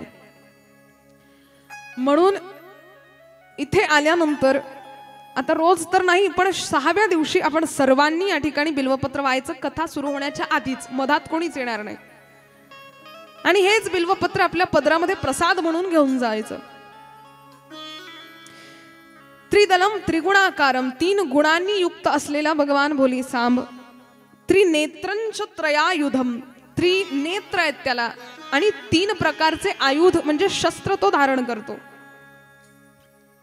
असा असलेला हा भगवंत त्रिजन्म पाप संहारम एक बिल्वम शिवार्पणम, आपल्या 3ही जन्माचा पाप बाजूला सारतो एक पत्र वाहिल्याने। लहान असू द्यात, मोठे असू द्यात, पुरुष असू द्यात, स्त्री असू द्यात, म्हातारा असू द्यात, कोणीही असू द्यात, रोज शिवालयामध्ये जाऊन एक बिल्वपत्र का होईना त्याच्यावर व्हायचंय। आपल्याजवळ 108 नसले तरी चालतील, 21, 11 नसले तरी चालतील, 1 जरी असलं तरी सुद्धा तेवढं सुद्धा कामाचं आहे। ज्याप्रमाणे भगवान विष्णूला तुलसी मातेचं पत्र आवडतं, त्याप्रमाणे भगवान महादेवाला हे बिल्वपत्र आवडतं.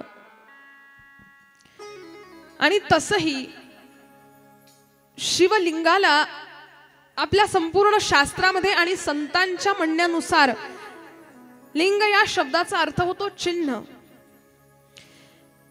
भगवान शिव सांब सदाशिवाची ही जी गोलाकार असलेली पिंड आहे ही संपूर्ण प्रकृतीचं दर्शन करवून देणारी आहे. संपूर्ण प्रकृती या पिंडीमध्ये, म्हणजे या पिंडीचं हे चिन्ह बघून आपण संपूर्ण प्रकृतीचा शोध लावावा किंवा आपण जाणावं की ही प्रकृती गोलाकार आहे. थोडंसं गांभीर्याने ऐका, कळेल. बघा तुम्ही, सूर्य चंद्र तारे इत्यादी सगळं काही गोल या स्वरूपात आहे. नवे नवे आपण जे देव पांचायतन पूजा आपण जे करतो, आपल्या सनातन धर्मामध्ये देव पांचायतनाला महत्व आहे. त्याच्यामध्ये गणपती बाप्पा आहेत, शक्ती आहे, विष्णू आहे, सूर्य आहे आणि एक भगवान शिव आहेत. हे पाचही तत्व पूजताना पाचही तत्व गोलाकारामध्ये आहेत. कसं मी ते तुम्हाला सांगते, थोडासा विषय जड आहे समजण्यासाठी. शिवमहापुराणामध्ये विषयच असे आहेत की जे सहजासहजी नाही कळत, पण मी अगदी सामान्य भाषेत तुम्हाला समजावून सांगण्याचा प्रयत्न करते. थोडं कान उघडे ठेवून ऐका. हे पाचही जे देव पांचायतने मुख्यत्वाने पूजले जाणारे, बघा, गणपतीच्या उपासकांना गणपत्य असं म्हणतात, शिवाच्या उपासकांना शैव उपासक असं म्हणतात, शक्तीच्या उपासना करणाऱ्यांना शाक्य असं म्हणतात, विष्णूच्या उपासना करणाऱ्यांना वैष्णव म्हणतात आणि सूर्याची उपासना करणाऱ्यांना सौर्य उपासक असं म्हणतात. हे पाचही जे देव पंचायतन आहे ना, हे सगळे गोलाकारामध्ये आहेत. सर्वात आधी आपण विचार करूया सूर्याचा. सूर्य कसे आहेत? गोल आहेत. त्यानंतर शक्तीचा जर विचार केला तर शक्ती सुद्धा गोल या रूपामध्ये दिसते. आपण जर माहूरगडाला जाल, अंबा भवानीचं स्वरूप गोल आहे, वैष्णो देवीचं स्वरूप सुद्धा गोल आहे. कुठलीही देवी आपण बघा, आपण तिला आकार दिलाय तो भाग वेगळा, पण मुख्यत्वाने ती गोलाकाराने असते. गणपती बाप्पा जो सुपारीचा आपण पूजन करतो, सुपारी कशी आहे? गोल आहे.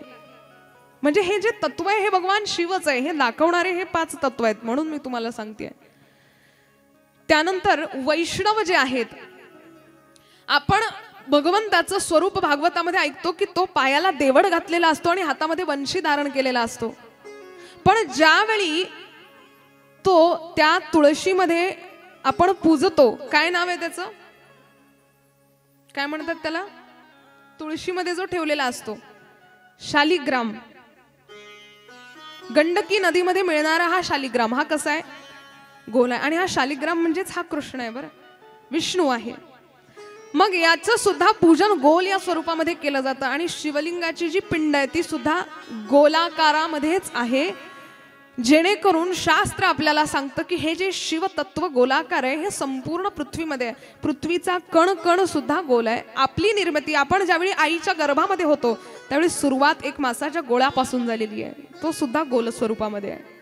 सृष्टीचा कण कण, एखादी वस्तू जरी बनवायची असली, प्लास्टिकची वस्तू जरी बनवायची असली तरी आधी ती वितळवल्या जाते, मग ती गोलाकार होऊन मग त्याला शेप दिला जातो. मग ती कसलीही वस्तू असू द्या, सोनंही असू द्यात, आधी त्याला गोलाकार करून मग त्याच्यावर आपल्याला आकार द्यायचा असतो. म्हणून शास्त्रकारांचं सांगणं आहे की संपूर्ण पृथ्वी ही या शिवतत्वानेच निर्मित झालेली आहे. त्याच्यामुळे सर्वात पूजनीय असं हे शिवलिंग आहे. याचं रोज पूजन व्हावं. सौभाग्यवती स्त्रीने रोज शिवलिंगाची पूजा करावी, जेणे आपलं अखंड सौभाग्य वाढतं, आपल्या जीवनात असलेल्या व्याधी दूर होतात. बिल्वपत्राच्या अर्पणाने सुद्धा सांब सदाशिव आपल्यावर प्रसन्न होतात. जल वाहायचंय त्याच्यावर, पण ते कसं व्हायचंय? दोन्ही हातांची अंजुली तयार करायची आहे आणि याच्यामध्ये तो जो तांब्या आहे जल वाहण्याचा, असा कुठलाही स्टीलचा तांब्या घेऊन जायचं नाही. तांब्याच्या धातूचाच बनलेला तो तांब्या असायला हवा, लोटी असायला हवी. जेही संकल्प पात्र आपण घेतायत ते कुठलंही असू द्यात, पण ते तांब्याचं असावं. काही काही मी बघते देवळामध्ये लोक प्लास्टिकची बॉटल घेऊन जातात आणि तीच ओततात त्याच्यावर. हे काय ना, देव तर स्वीकार करेल, पण आपल्याकडून अनादर होतोय ना, याच्याकडे लक्ष द्यावं. अनादर व्हायला नको. आपल्या सनातन धर्मामध्ये खरं तर आपल्याच देवतेचा आपण अनादर केलेला आहे. भरपूर प्रमाणात असे भरपूर आहेत. कितीतरी अशा गोष्टी आहेत ज्या आपण व्यवस्थित करत नाही म्हणून आपल्याला दुसरे धर्माचे लोक सुद्धा वाईट म्हणतात. असू द्यात, त्याचा विचार पुढे करूयात. पण असं प्लास्टिकची बॉटल वगैरे घेऊन असं नाही चालत. तांब्यामध्ये ते जल असावं, दोन्ही हातांनी कमरेत वाकून आपण ते त्याला वाहावं. बसून वाहणं चालत नाही, उभं राहून वाहणं चालत नाही. तुम्ही म्हणाल एवढं तिथे आम्ही कुठे पाळणार आहोत, पण हे मी माझ्या पदरचं सांगत नाही, हे शिवमहापुराणामध्ये लिहिलेलं आहे. व्यासो नारायण सांगतात तसं मी तुम्हाला सांगते. तुम्ही शंका असेल तर ग्रंथ उघडून बघा. कमरेत वाकावं आणि मग ते जल त्याच्यावर वाहावं. लक्ष एवढं असू द्यावं की त्याचे जे थेंब आहेत ते आपल्या पायदळी यायला नको. आपण जर जास्तच उंचावरून घातलं तर ते सगळे थेंब बाजूला येतील आणि आपला त्याच्यावर पाय पडेल. म्हणून मग सावधानगिरीने ते तसं वाहिलं गेलं पाहिजे. महिला मंडळींची एक सवय आहे, जातात त्या महादेवाच्या मंदिरामध्ये आणि असं घासत बसतात त्या महादेवाला की भयानक. त्याच्यावर काय ते पंचामृत वाहतात, साखर वाहतात आणि घासत बसतात. मी कोणाच्या श्रद्धेला नाव ठेवत नाही, पण शास्त्र तुम्हाला नक्कीच सांगते. असं म्हणतात की भगवान सांब सदाशिवाच्या पिंडीला स्त्रीने एवढा स्पर्श करू नये. कधी जल व्हायचं तितकं व्हावं आणि जर तिच्यासोबत पतिदेव असतील तर स्त्रीने जल व्हावं आणि मग पतिदेवाने त्या महादेवाच्या पिंडीला हात लावून त्याला स्वच्छ करावं. मग त्याच्यावर पंचामृत घालावं. पतिदेवांनी हे सगळं कार्य करावं. दोघा जणांनी मिळून पूजा केली तर ठीक आहे, पण जाऊन स्त्री त्या पिंडीला हात लावते हे सगळं निषिद्ध आहे शास्त्रामध्ये. हे शास्त्र आहे म्हणून मी तुम्हाला सांगते. बरं, यापुढे जेव्हाही पूजेला जाल तेव्हा पाणी वाहा, पिंडीला नमस्कार करा, हरकत नाही, पण आपण जे जोरात घासत बसतो देवाला ते मात्र ग्राह्य धरलं जात नाही. पूजा वगैरे झाल्यानंतर सर्वात आधी तर खरं तर पूजेला जात असतानाचेच नियम भरपूर आहेत. आता कितपट तुम्हाला सांगावं की घरातून निघतानाच शिवनाम घेत मुखाने निघावं लागतं. नाहीतर आपण संगिनी सोबत म्हणजे आपल्या मैत्रिणी सोबत निघतो पूजा करण्यासाठी. मग ती मैत्रीण म्हणते बाई मागच्या गल्लीमध्ये काल असं माजवण झालं ना, असं भांडण झालं, काय सांगू. आपणही तिला विचारतो काय कोणाचं झालं, कसं झालं. मग ते तसं झालं. मग त्याच्यामध्ये आपल्या तोंडातून वाईट उद्गार येतात, शिव्या येतात. मग ते सगळं काही उपयोगाचं ठरत नाही. कहते हैं कि अगर किसी के साथ हो तो कृष्ण की बात किया करो. गौर से सुनिएगा जरा. अगर किसी के साथ हो तो कृष्ण की बात किया करो और जब एकांत में हो तो कृष्ण से बात किया करो. या तत्वाने आपण चालावं. सोबत असलं तर देवाची चर्चा व्हावी आणि एकांतात असलो तर देवासोबत चर्चा व्हावी. हे असं असेल तर आपल्या जीवनाला अर्थ आहे. म्हणून घरातून बाहेर निघतानाच आधी शिवनाम मुखामध्ये असावं. मग ते श्री शिवाय नमस्तुभ्यम असू द्यात किंवा शिवाय नमः असं असू द्यात, प्रणवाक्षर असू द्यात, पंचमंत्र असू द्यात. भगवंताचं नाम घेत घराच्या बाहेर पडायचंय. मंदिरामध्ये जाताना आधी उंबरठ्याला नमस्कार करायचा आहे, कारण तिथे दक्ष प्रजापतीचं अस्तित्व असतं. त्या दक्षाला आधी नमस्कार करावा, मग मंदिरामध्ये प्रवेश करावा. घंटा निनाद करावा. घंटा निनाद करणे याचा अर्थ देवाला सांगणं, देवा भक्त तुझ्या दारावर आले आहेत, जवळ घे. तिथे बऱ्यापैकी बघा तुम्ही कुठल्याही मंदिरामध्ये, शिवाचंच नाही पण कुठलंही मंदिर असू द्यात, तिथे कासव असतो. बघितलाय का सर्वांनी? बघितलाय ना? कासव असतो. कुर्म भगवान असतात. मग आधी त्या कुर्म भगवंताला नमस्कार करावा लागतो. कोणी कोणी तर असे असतात सरळ पाहत जातात, धाडकन त्या कासवाला लात लागते, पडतात, पण नमस्कार काही करत नाही. त्या कासवाला आधी नमस्कार करावा, कुर्माला. का? त्याच्या मागे एक सुंदर कारण आहे बघा. कासविण जी असते ना, त्या कासविणीला त्या पिलांना दूध पाजण्यासाठी अंग नाहीये आणि ते पिलं एवढे लहान आहेत की त्यांना खाण्यापिण्याचं ज्ञान नाहीये, ते खात पित नाही. मग त्या कासविणीचे जे लहान पिलं असतात ते मोठे कसे होतात? त्या आईच्या डोळ्यांमध्ये बघतात आणि आईच्या डोळ्यातलं वात्सल्य आई त्यांना देते. बस आईच्या डोळ्यामध्ये पाहता पाहता ते लहानचे मोठे होतात आणि मग मोठं झाल्यानंतर खायला लागतात. तिला अंग नाहीये त्याच्यामुळे ते दूध पिऊ शकत नाही आणि एवढ्या लहानपणी दात नसल्यामुळे काही खाऊ शकत नाही. आईच्या ममत्वाने भरलेल्या डोळ्यातून जे वात्सल्य येत आहेत ते पाहत पाहत ते मोठे होतात. त्या कासवाचं मंदिरात असणं याच्यासाठी आहे. त्या कासवाला नमस्कार करावा, कुर्म भगवंताला नमस्कार करावा आणि सांगावं, देवा अशाच वात्सल्याने भरलेल्या दृष्टीने तू माझ्याकडे बघ आणि या जीवाला तारून घेऊन जा. अशाच दृष्टीने, अशाच ममत्वाने भरलेल्या दृष्टीने माझ्याकडे बघ. आणि मग आतमध्ये पदार्पण करावं. मग आपल्या सर्वांना माहिती आहे गणपती बाप्पाची पूजा व्हावी, शक्तीची पूजा व्हावी आणि मग मुख्य देवता भगवान शिवाची पूजा आपण करावी. पंचामृत वाहून पूजा झाली, जल वाहिलं की मग बिल्वपत्राने भगवंताला बिल्वपत्र वाहावं. गोकर्णाचं फूल असेल तर ते व्हावं आणि भगवंताची यथेचित पूजा व्हावी. मुखात नाम यावं.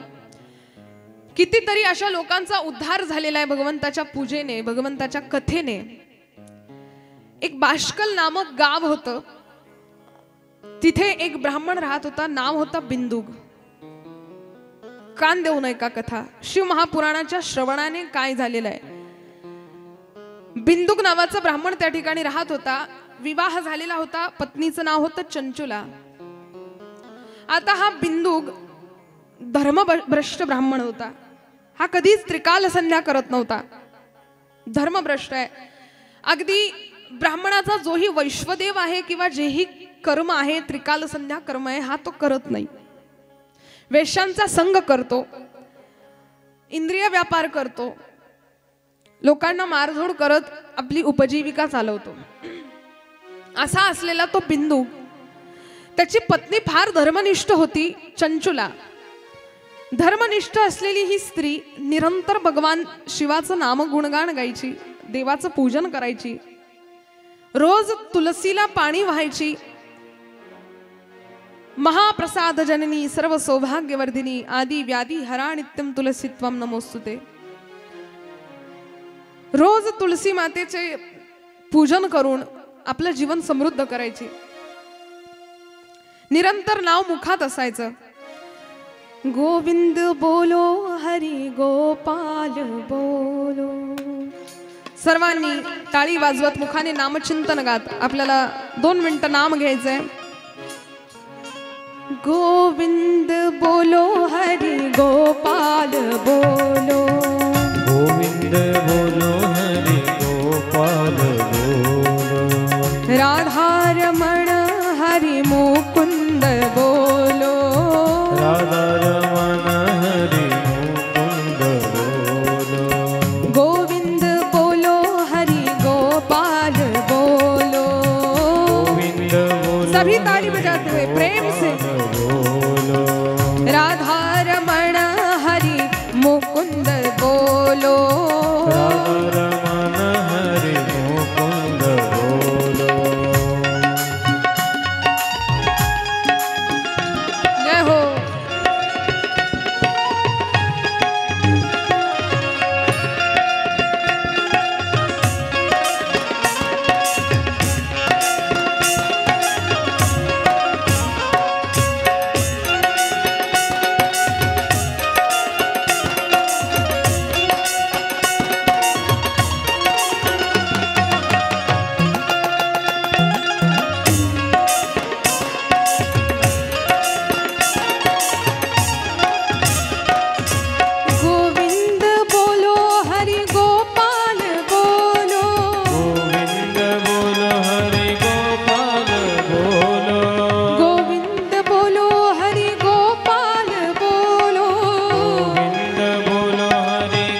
हरि ओम नमः शिवाय।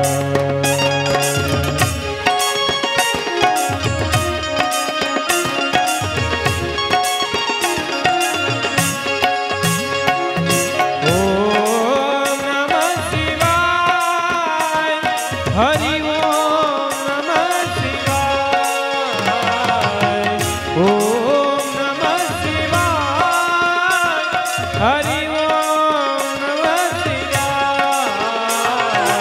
ओम नमः शिवाय, हरि ओम नमः शिवाय। ओम नमः शिवाय, हरि ओम नमः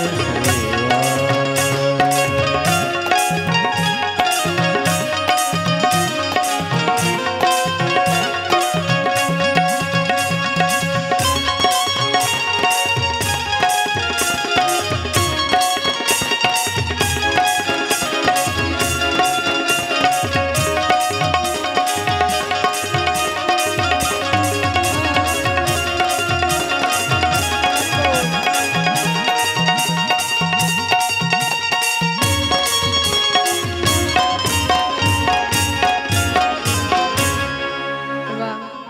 एकदा सर्वांसाठी जोरदार टाळ्या वाजवा.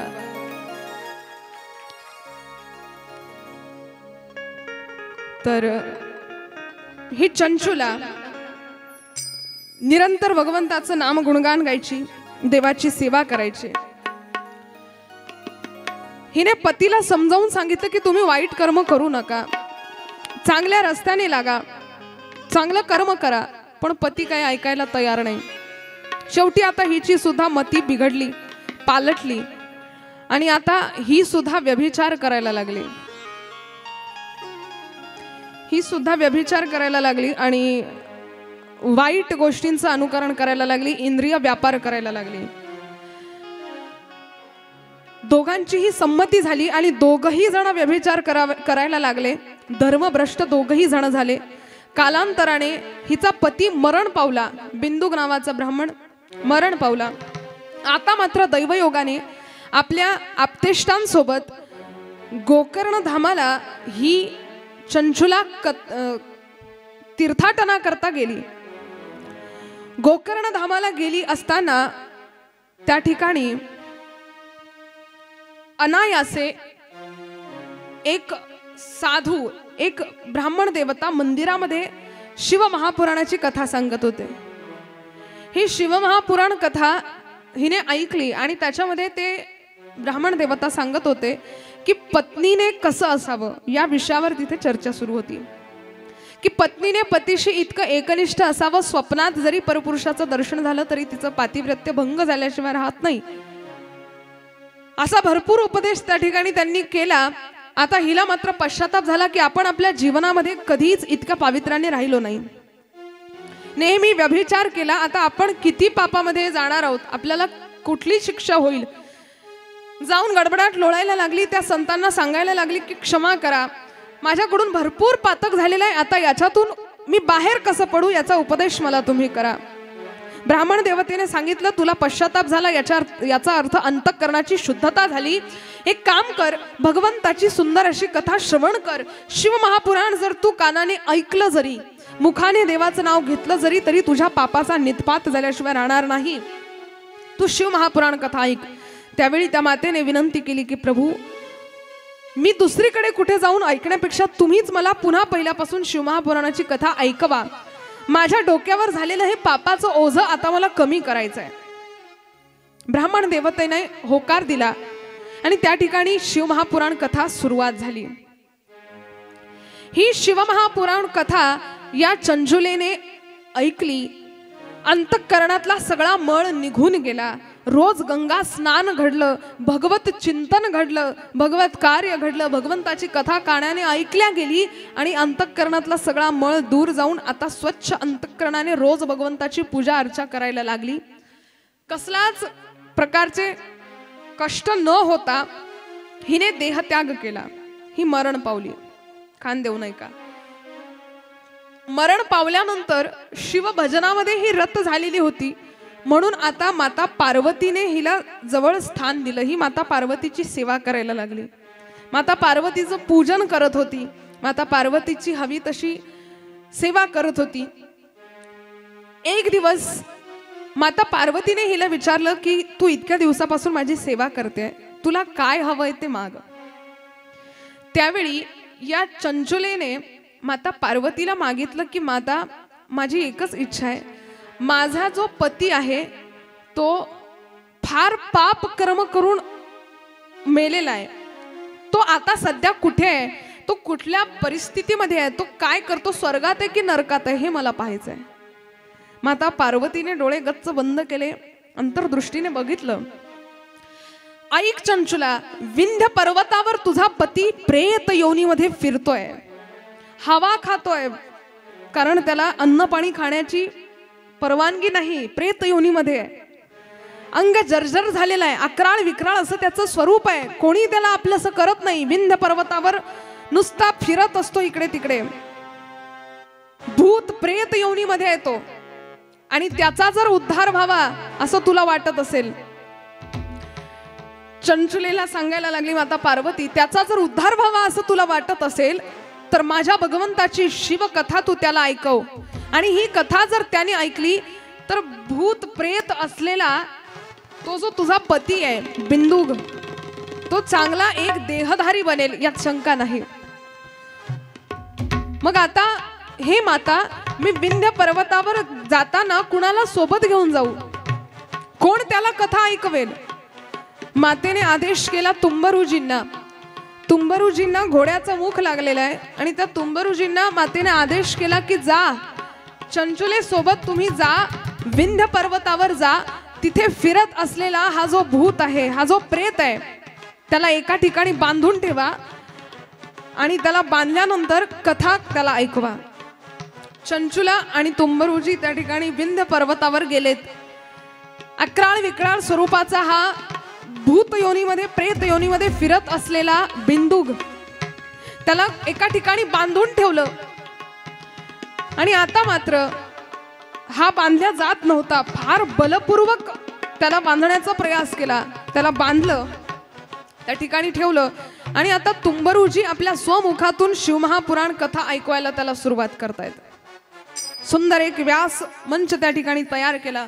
तुंबरुजी त्यावर बसलेले आहेत, समोर माता चंचुला बसलेली आहे. हा प्रेत योनीमध्ये असलेला बिंदुक त्या ठिकाणी बांधून ठेवलेला आहे. एक एक दिवस शिव महापुराणाची महती त्या ठिकाणी होते.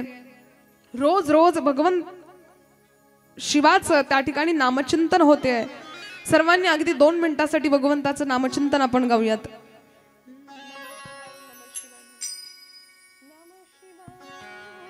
नमः शिवाय, हर हर बोले, नमः शिवाय, नमः शिवाय, नमः शिवाय, हर हर बोले, नमः शिवाय. ताली बजाते हुए नमः शिवाय, नमः शिवाय, हर हर भोले, नमः शिवाय.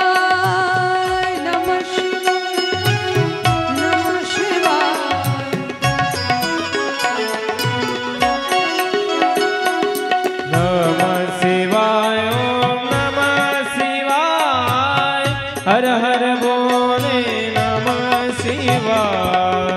नमः शिवाय, नमः शिवाय, हर हर भोले, नमः शिवाय. नमः शिवाय, नमः शिवाय, हर हर बोले, नमः शिवाय. रामेश्वराय शिव सोमेश्वराय, हर हर भोले, नमः शिवाय, नमः शिवाय, हर हर बोले, नमः शिवाय. ताली बजाते हुए सभी.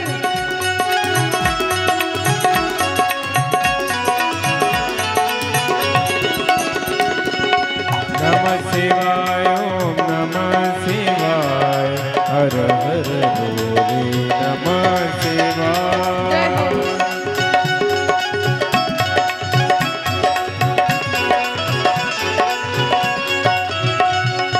गंगाधराय शिव गंगाधराय हर हर बोले नमः शिवाय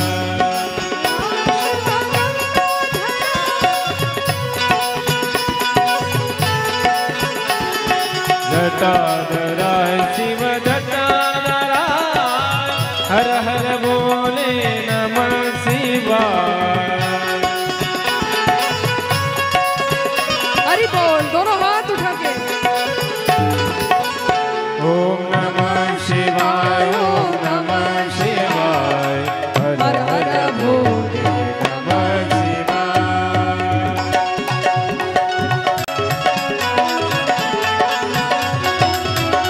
ओम नमः शिवाय ओम नमः शिवाय हर हर भोले नमः शिवाय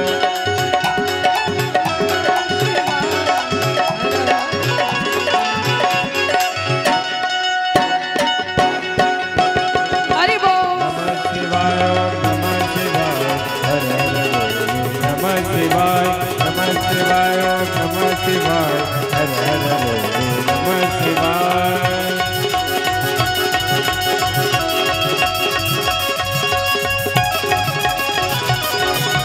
हरि बोल हरि बोल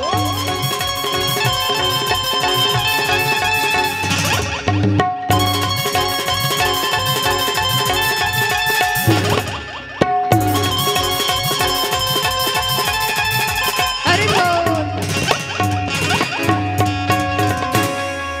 वाह वाह वाह क्या बात आहे. जोरदार टाळ्या वाजवा एकदा. असं हे नामचिंतन हा बिंदुक ऐकतो आहे, प्रेत योनीत असलेला बिंदुक आता मात्र कथा ऐकून झाल्यावर 7व्या दिवशी सुवर्ण देहधारी म्हणून असा एक मनुष्य त्या ठिकाणी उभा राहिला. आणि त्याला ज्यावेळेस बघितलं, भूत प्रेत सगळा जो मुखवटा होता किंवा ज्या योनीमध्ये तो होता तो सगळा बाजूला झाला आणि एक सुंदर असा पुरुष त्या ठिकाणी निर्माण झाला. एकदा जोरदार टाळ्या वाजवा या झाकीच्या चित्रीकरणासाठी. आणि आता या चंचुलेला सुद्धा अतिशय आनंद झाला की माझ्या भगवान भोलेनाथांच्या कथेच्या रसपानाने माझा पती जो प्रेत योनीमध्ये आतापर्यंत फिरत होता तो अगदी सुंदर झाला. आता या योनीत फिरण्याची त्याला गरज नाही. मातेचं हृदय गदगद झालं. आता हे तिघही जण बिंदुक, चंचुला आणि तुंबरुजी हे तिघही जण पुन्हा कैलाशावर गेलेत. आणि कैलाशावर असलेले भगवान सांब सदाशिव आहेत. माता जगज्जननी परांबा शक्ती आदिशक्ती आहे, तिच्या चरणारविंदावर नतमस्तक झाले. माता शक्तीने या चंचुलेला आपल्या सखींमध्ये सामील करून घेतलं आणि भगवान सांब सदाशिवाने या बिंदुकला सुद्धा आपल्या गणांमध्ये सामील करून घेतलं. केवळ शिव महापुराण ऐकल्याने प्रेत योनीमधून मुक्तता आपल्याला मिळू शकते. अनेको पापांचे डोंगर भस्म होतात फक्त शिवमहापुराण कथेच्या श्रवणपानाने. म्हणून आपण सर्वजण परम भाग्यवान आहात. महद्भाग्य आपल्या सर्वांचं आहे की आपण कथेचं श्रवणपान एवढं पवित्र ठिकाणी सगळेजण करत आहोत. तर अशी सर्व गुणांनी युक्त असलेली ही कथा, सर्व साधनांचं फळ देणारी ही कथा, मोक्षदायिनी कथा ठरते. या कथेची कृपा आपल्या तुम्हा आम्हावर, आपल्या सर्वांवर हो, हीच या शिव महापुराण चरणी प्रार्थना आपण करूयात.